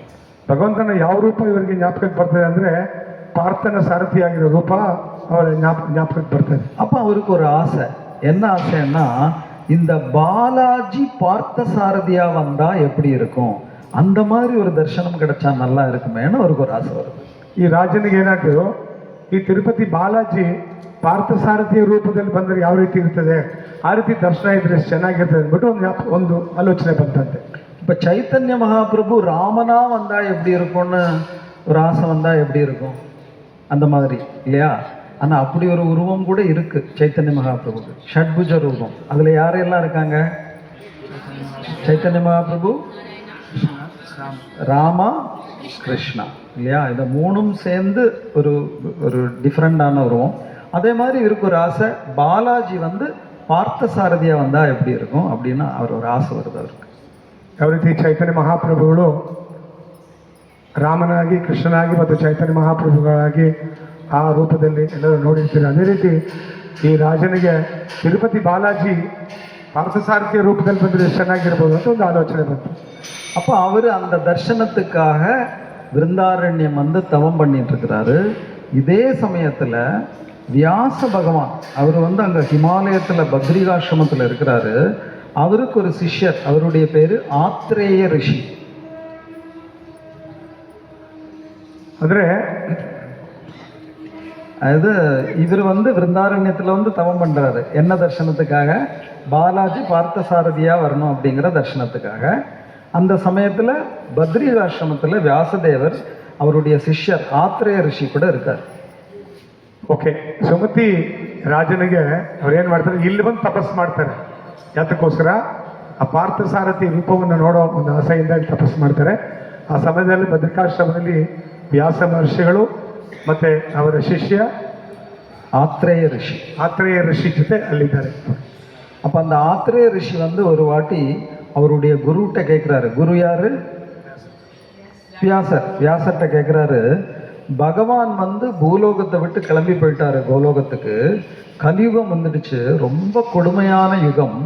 இந்த கலியுகத்தினுடைய கொடுமை பாதிக்காம இருக்கிறதுக்கு நான் எங்க போய் தவம் பண்ணணும் அப்படின்னு வியாசர்கிட்ட கேட்குறாரு. ವ್ಯಾಸದೇವ ಶಿಷ್ಯರು ಏನು ಮಾಡ್ತಾರೆ, ವ್ಯಾಸದೇವ ಹತ್ರ ಕೇಳ್ತಾರೆ, ಭಗವಂತ ಹೋಗಿ ಆಯಿತು, ಕಲಿಯುಗ ಶುರು ಆಗೋಯ್ತು, ಈ ಕಲಿಯುಗದ ಪ್ರಭಾವ ನಮ್ಮ ಮೇಲೆ ಬೀಳದೆ ಇರಬೇಕಂದ್ರೆ ನಾನು ಎಲ್ಲಿ ಹೋಗಿ ಧ್ಯಾನ ಮಾಡಬೇಕು ಅಂತ ವ್ಯಾಸದೇವರ ಹತ್ರ ಕೇಳ್ತಾರೆ. அப்போ வியாசதேவர் சொல்றாரு, நீ ஒன்று பண்ணு, கலியுகம் ஸ்டார்ட் ஆயிடுச்சு, எல்லா இடத்துலையும் அதோட எஃபெக்ட் இருக்கும். அதோட எஃபெக்ட் இல்லாத இருக்கிற ஒரு இடம் வந்து தமிழ்நாட்டில் விருந்தாரண்யம்னு ஒரு இடம் தான், அங்கே போய் தவம் பண்ணுன்னு வியாசர் சொல்கிறார். ವ್ಯಾಸ ಮಹರ್ಷಿ ಹೇಳ್ತಾರೆ, ಕಲಿಯುಗ ಶುರು ಆಗೋಯ್ತು, ಅದರ ಎಲ್ಲ ಪ್ರಭಾವ ಇದೆ, ಆದರೆ ಪ್ರಭಾವ ಇಲ್ದಿರೋ ಒಂದು ಜಾಗ ಯಾವುದು ಅಂತ ಹೇಳಿದ್ರೆ ತಮಿಳುನಾಡಿನಲ್ಲಿ ವೃಂದಾರಣ್ಯ ಈ ಜಾಗ ಇದೆ, ಇಲ್ಲಿ ಹೋಗಿ ತಪಸ್ಸು ಮಾಡಿದ್ರೆ ಇಲ್ಲಿ ಅದರ ಪ್ರಭಾವ ಇರೋದಿಲ್ಲ ಅಂತ ಹೇಳ್ತಾರೆ. அந்த சமயத்தில் தமிழ்நாடுன்னு சொன்னால் திராவிட தேசம். ಆ ಸಮಯದಲ್ಲಿ ತಮಿಳುನಾಡು ಅಂದರೆ ಅದು ದ್ರಾವಿಡ ದೇಶವಾಗಿತ್ತು. அப்போ அவர் அடுத்த நாள் கிளம்புறாரு திராவிட தேசத்துக்கு. போக முன்னாடி வியாசதேவர் வந்து இந்த ஆத்ரேய ரிஷிக்கு ஒரு gift கொடுக்குறாரு. ಅವರು ಹೊರಡಕ್ಕೆ ತಯಾರಾಗ್ತಾರೆ. ಈ ಆತ್ರೇಯ ಋಷಿ ಅವರು ಹೋಗೋಕೆ ಮುಂಚೆ ಈ ವ್ಯಾಸದೇವ ಅವರಿಗೆ ಒಂದು ಗಿಫ್ಟ್ ಕೊಡೋಕ್ಕೆ ಯೋಚನೆ ಮಾಡ್ತಾರೆ. என்ன கிஃப்ட்னு பார்த்தா பார்த்தசாரதி பெருமாளுடைய ஒரு அழகான விக்கிரகத்தை கிஃப்டாக கொடுக்குறாரு. ಏನು ಅವರಿಗೆ ಉಡುಗೊರೆಯಾಗಿ ಕೊಡ್ತಾರೆ ಅಂದರೆ ಪಾರ್ಥಸಾರಥಿಯ ರೂಪದ ಒಂದು ವಿಗ್ರಹವನ್ನು ಉಡುಗೊರೆಯಾಗಿ ಕೊಡ್ತಾರೆ ಅವರಿಗೆ. நீங்கள் வந்து எந்த அளவுக்கு கவனமாக தர்சனம் எடுத்தீங்கன்னு எனக்கு தெரியாது. பார்த்தசாரதி பெருமாளுடைய 2 கைகளை நீங்கள் கவனிச்சிங்களா? என்ன வச்சிருக்கிறாரு கையில்? ஒரு கையில் வந்து சங்கு, இன்னொரு கையில் என்ன வச்சிருக்கிறாரு? இப்படி காட்டுறாரு, அவருடைய பாதத்தை காட்டுறாரு இல்லையா? அந்த மாதிரி தான் பார்த்தசாரதி அங்கே இருக்கிறார். ಪಾರ್ಥಸಾರಥಿ ದೇವಸ್ಥಾನದಲ್ಲಿ ಅವರ ವಿಗ್ರಹವನ್ನು ನೀವು ಗಮನಿಸಿದ್ರೆ ಗೊತ್ತಿಲ್ಲ, ಬಲಗೈಯಲ್ಲಿ ಚಕ್ರ ಇದೆ, ಎಡಗೈಯನ್ನು ತನ್ನ ಪಾದದ ಮೇಲೆ ನೋಡುತ್ತಾ ತೋರಿಸ್ಕೊಟ್ಟಿರ್ತಾರೆ ಅವರು. எதுக்கு பாதத்தை காட்டுறாரு? சர்வதர்மான் பரித்யஜ்ய மாமேகம் சரணம் பிரஜ. எல்லாத்தையும் விட்டுருப்பா, எதுக்கு அங்கே இங்கேன்னு ஓடிட்டு இருக்கிற? எவ்வளவு நாள் தான் ஓடுவேன், எவ்வளவு ஜென்மம் தான் ஓடுவேன், போதும் நீ ஓடுனது, இனி எங்கேயும் ஓட வேண்டாம், என் பாதத்தில் சரணடைஞ்சிரு அப்படின்ட்டு பாதத்தில் கையை காட்டிட்டு நிற்கிறாரு பார்த்தசாரதி பெருமாள். ಪಾರ್ಥಸಾರಥಿ ಪೆರುಮಾಳ್ ತನ್ನ ಪಾದದಲ್ಲಿ ಕೈಯನ್ನು ಯಾಕೆ ತೋರಿಸಿದ್ದಾರೆ ಅಂತ ಹೇಳಿದ್ರೆ, ಸಾಕು, ಎಷ್ಟು ಜನ್ಮದಲ್ಲಿ ಆ ಕಡೆ ಈ ಕಡೆ ಓಡಾಡ್ತಾ ಇದೆಯಾ, ಸಾಕು ಓಡಿದ್ದು, ಇನ್ಮೇಲಾದರೂ ನನ್ನ ಪಾದಕ್ಕೆ ನೀನು ಶರಣಾಗತನಾಗು ಅಂತ ತೋರಿಸೋದಕ್ಕೋಸ್ಕರ ಆ ರೀತಿ ತನ್ನ ಕೈಯನ್ನು ತೋರಿಸ್ಕೊಂಡು ಆ ರೀತಿ ಇಟ್ಕೊಂಡಿದ್ದಾರೆ. சாதாரணமாக பகவான் வந்து சதுர்பாகு மூர்த்தியாக இருக்கும்போது சங்கு சக்கர கதாபாணியாக இருப்பார் இல்லையா? சங்கு இடது கையில் இருக்குமா வலது கையில் இருக்குமா? சக்கரம் இடது கையில் இருக்குமா வலது கையில் இருக்குமா? சங்கு இடது கையிலையும் சக்கரம் வலது கையிலையும் தான் எப்பவுமே இருக்கும். ஆனால் இங்கே பார்த்தசாரதி எந்த கையில் எது வச்சிருக்காரு? சங்கு இடது கையில் வச்சிருக்காரா வலது கையில்? வலது கையில் வச்சிருக்கிறாரு. இடது கையில் தான் இருக்கணும், ஆனால் இங்கே அவர் வலது கையில் வச்சிருக்கிறாரு. ஏன்? ಎಲ್ಲ ಜಾಗದಲ್ಲೂ ಎಡಗೈಯಲ್ಲಿ ಶಂಕು, ಬಲಗೈಯಲ್ಲಿ ಚಕ್ರ ಇಟ್ಕೊಂಡಿರ್ತಾರೆ. ಆದರೆ ಇಲ್ಲಿ ನೋಡಿದ್ರೆ ಬಲಗೈಯಲ್ಲಿ ಶಂಕನ್ನು ಇಟ್ಕೊಂಡಿದ್ದಾರೆ. ಯಾಕೆ?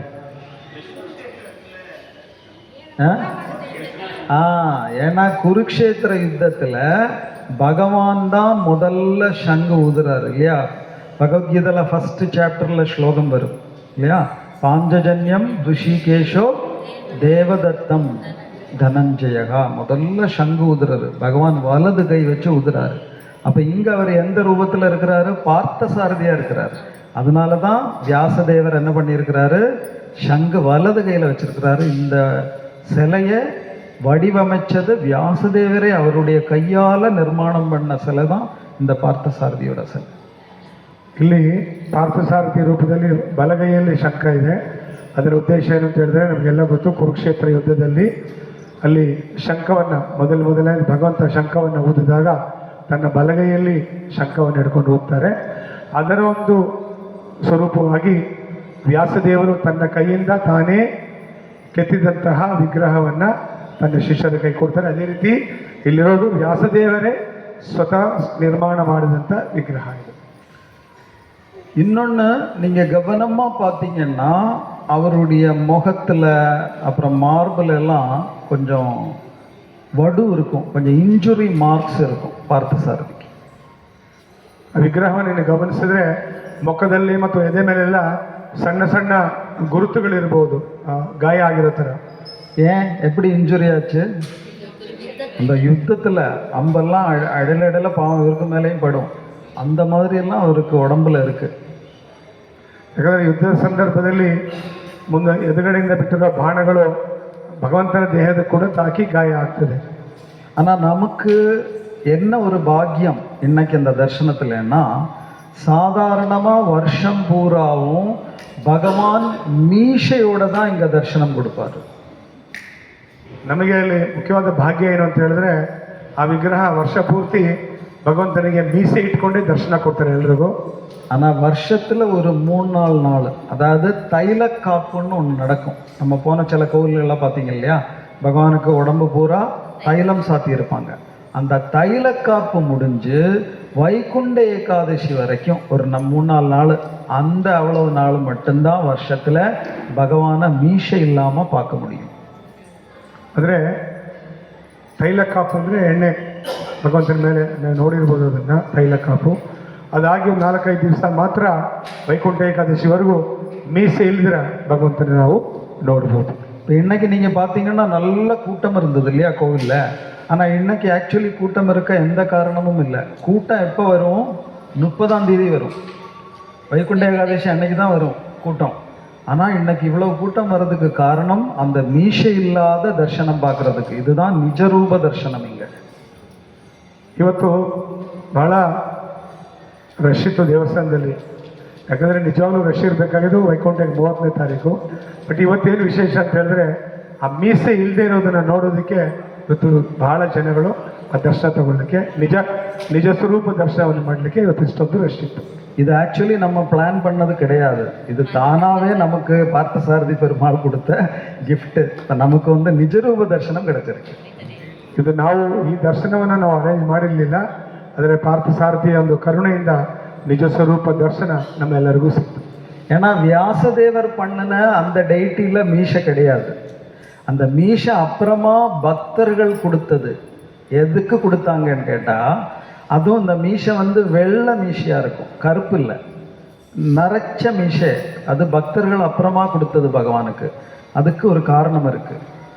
ಆ್ಯಕ್ಚುಲಿ ವ್ಯಾಸದೇವರು ಕೊಟ್ಟಿರೋ ಆ ವಿಗ್ರಹದಲ್ಲಿ ಮೀಸೆ ಇರಲಿಲ್ಲ. ಆದರೆ ಕಾಲಾನಂತರ ಸ್ವಯಂ ಭಕ್ತರೇ ಏನು ಮಾಡಿದ್ರು, ಭಗವಂತನಿಗೆ ಆ ಬಿಳಿ ಬಣ್ಣದಲ್ಲಿರೋ ಮೀಸೆಯನ್ನು ಅವರಿಗೆ ಕೊಟ್ಟಿದ್ದು. ಅದಕ್ಕೆ ಕಾರಣ ಇದೆ, ಪ್ರಭು ಹೇಳ್ತಾರೆ. மீசை பகவானுக்கு கொடுக்கலாம். அதுக்கு என்ன காரணம் சொல்லலாம்னா, பகவான் வந்து அங்கே க்ஷத்ரியனா அந்த யுத்த களத்தில் இருக்கிறாரு. அந்த மீசைங்கிறது அந்த அந்த சூரனுக்கு அது சூட்டபிளாக இருக்கும் அப்படிங்கிறது கரெக்டு. ஆனால் அது நல்ல கருகருன்னு மீசை தானே கொடுத்துருக்கணும். ஏன் வெளுத்த நரைச்ச மீசையை பக்தர்கள் கொடுத்தாங்க? ಯಾಕೆ ಭಗವಂತನಿಗೆ ಮೀಸೆ ಬೇಕು ಅಂದರೆ, ಅಲ್ಲಿ ಭಗವಂತ ಕ್ಷತ್ರಿಯ ರೂಪದಲ್ಲಿ ಯುದ್ಧ ಮಾಡ್ತಾ ಇದ್ರು. ಕ್ಷತ್ರಿಯರಿಗೆ ಮೀಸೆ ಇರಬೇಕಾಗಿರೋದೆ. ಆದರೆ ಕ್ಷತ್ರಿಯರಂದರೆ ಅವರು ಕಪ್ಪು ಕಲರ್ಲಿ ಇರಬೇಕು. ಯಾಕೆ ಬಿಳಿ ಬಣ್ಣದಲ್ಲಿ ಆ ರೀತಿ ಕೊಟ್ಟರು? ஏன்?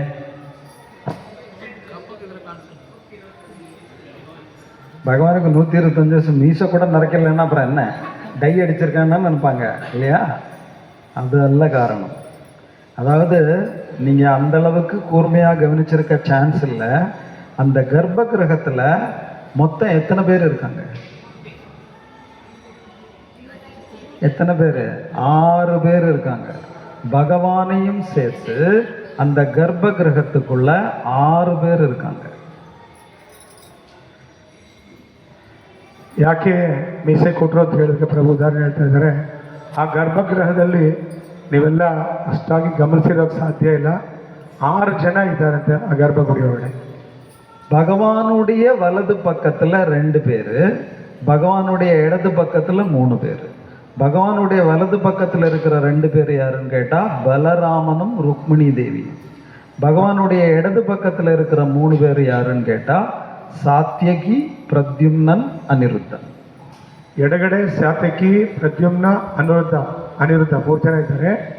ಬಲಗಡೆ ಬಲರಾಮ ಮತ್ತು ರುಕ್ಮಿಣಿ ಈ ರೀತಿ 2 ಇದ್ದಾರೆ. சரி, இதுக்கும் பகவானுக்கு வெள்ளை மீசை வர்றதுக்கும் என்ன சம்பந்தம்? ಇದಕ್ಕೂ ಭಗವಂತನಿಗೂ ಬಿಳಿ ಮೀಸೆ ಬರೋದಕ್ಕೂ ಏನು ಸಂಬಂಧ?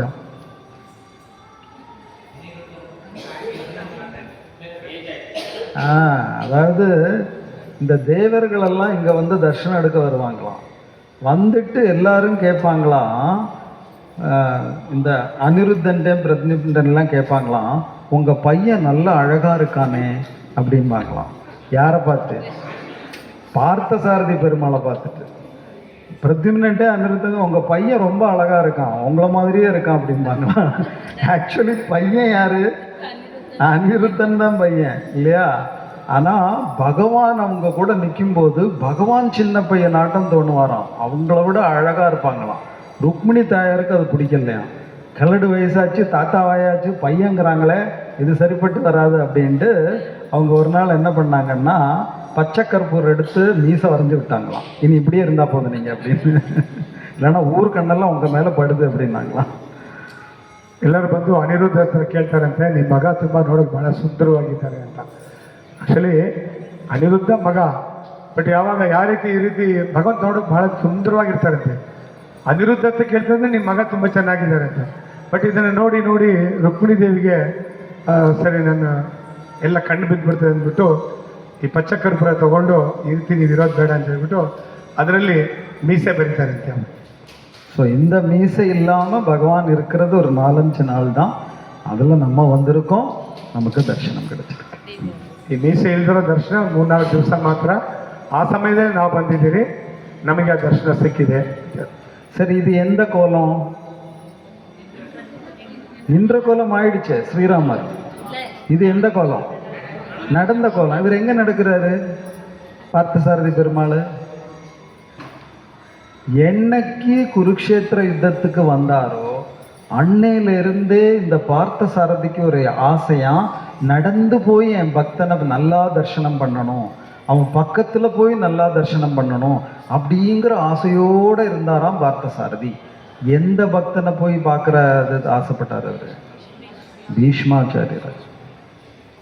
ಕುರುಕ್ಷೇತ್ರಕ್ಕೆ ಬಂದಾಗಿಂದ ಭಗವಂತನಿಗೊಂದು ಆಸೆ ಇತ್ತಂತೆ, ನನ್ನ ಭಕ್ತನ ನಡ್ಕೊಂಡು ಹೋಗಿ ದರ್ಶನ ಮಾಡಬೇಕು, ನನ್ನ ಭಕ್ತನ ಜೊತೆ ನಡಿಬೇಕು ಅಂತ. ಅದೇ ಅದಕ್ಕೋಸ್ಕರನೇ ಇಲ್ಲಿ ಯಾವ ರೀತಿ ದರ್ಶನ ಅಂತ ಹೇಳಿದ್ರೆ ನಡೆದಾಡೋ ದರ್ಶನ. ಯಾರನ್ನ ನೋಡೋದಕ್ಕೆ ನಡೆದಾಡೋದಕ್ಕೋಸ್ಕರ ಅವ್ರು ಬಂದರೆ ಭೀಷ್ಮ ದೇವರನ್ನ. ஸோ அப்படி நடந்த கோலம் தர்சனம். அடுத்தது யாரு? பரந்த கோலம். பரந்த கோலம் தான் நீங்கள் வந்து வெளியில் வந்து வேதவல்லி தாயாரை பார்த்துட்டு அடுத்தது ஒரு சந்நிதிக்கு போனீங்கல்ல, அங்கே வந்து பகவான் யார் மேலே உட்காந்துருக்கிறாரு? கருட தேவன் மேலே உட்காரு. அவர் பேர் தான் கஜேந்திர வரத பெருமாள். ಅಲ್ಲಿ ಗಜೇಂದ್ರ ವರದ ಪೆರುಮಾಳ್ ಅಂತ ನಾವು ಒಂದು ದರ್ಶನ ತಗೊಂಡ್ರಿ. ಅಲ್ಲಿ ಗರುಡ ದೇವನ ಮೇಲೆ ಭಗವಂತ ಕೂತ್ಕೊಂಡಿದ್ದಾರೆ. அது யாருக்காகனா, இந்த விருந்தாரண்யத்தில் இன்னொரு ரிஷி, அவருடைய பேர் சப்த ரோம ரிஷி. அவருக்கு வந்து கஜேந்திர வரதனை பார்க்கணுன்னு ஆசை. கஜேந்திர மோட்சமெல்லாம் முடிஞ்சு எவ்வளவோ யுகங்கள் ஆயிடுச்சு. ஆனால் அவருக்கு ஆசை. அவருக்கு ஆசைக்காக, அவருக்கு தரிசனம் கொடுக்கறதுக்காக பகவான் கருடாரூடனா கஜேந்திர வரதனா இங்கே வந்து தரிசனம் கொடுத்தாரு. அப்படி பறக்கிற கோலம், அதுவும் தரிசனமும் இந்த கோவிலில் கிடச்சிருக்கு.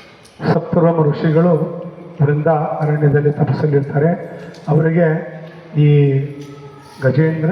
ಗಜೇಂದ್ರ ವರದ ಪೆರುಮಾಳ್ ಗಜೇಂದ್ರ ವರದ ಪೆರುಮಾಳಾಗಿ ನೋಡ್ಬೇಕಂತ ಆಸೆ.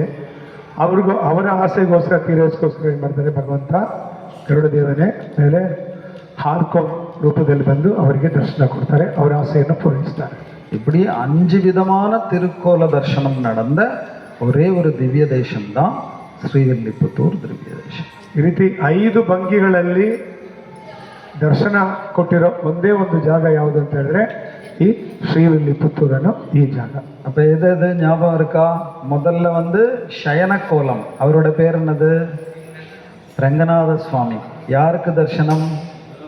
பிருகுமுனிக்கு. அடுத்தது அமர்ந்த கோலம், யார் அது? யோக நரசிம்மர். யாருக்கு தர்சனம்? அத்ரி மகர்ஷிக்கு. அடுத்தது நின்ற கோலம், அது யாருக்கு தர்சனம்?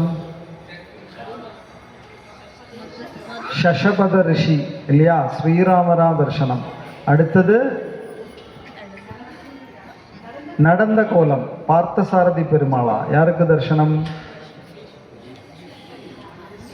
யாருக்கு தர்சனம்? ஆத்ரேய ரிஷிக்கும் சுமதி மகாராஜருக்கும் தர்சனம்.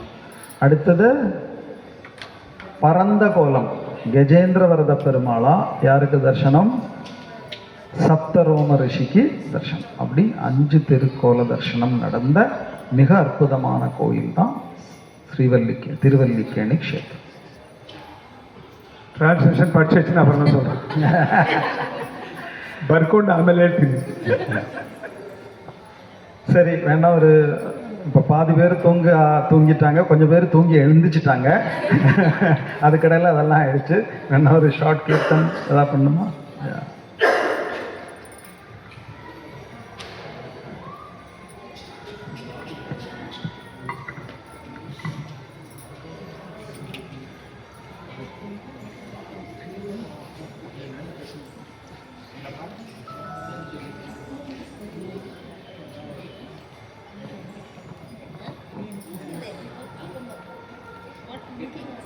पिज़्ज़ा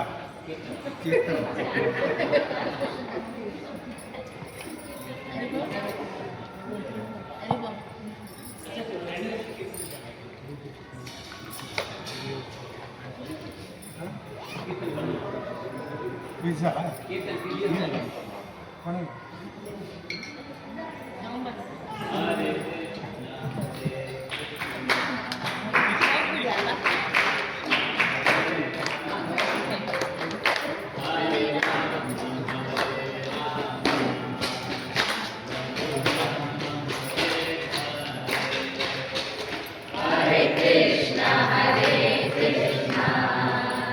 कृष्णा कृष्ण हरे हरे, हरे राम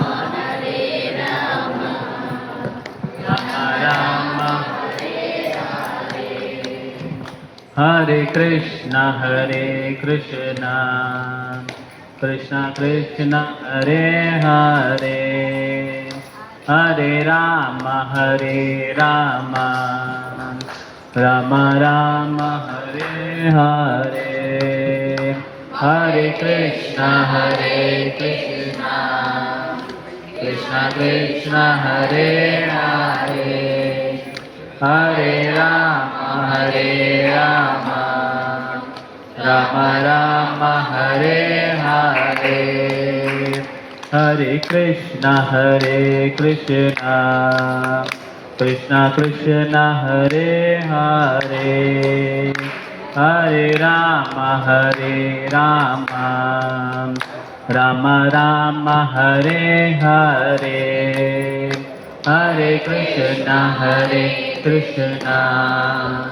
कृष्ण कृष्ण हरे हरे, हरे राम राम राम हरे हरे, हरे कृष्ण कृष्ण कृष्ण हरे हरे, हरे Ram Ram Ram Hare Hare, Hare Krishna, Krishna Krishna, Hare Hare, Hare Rama, Rama Rama, Hare Hare. Hare Krishna, Krishna Krishna, Hare Hare.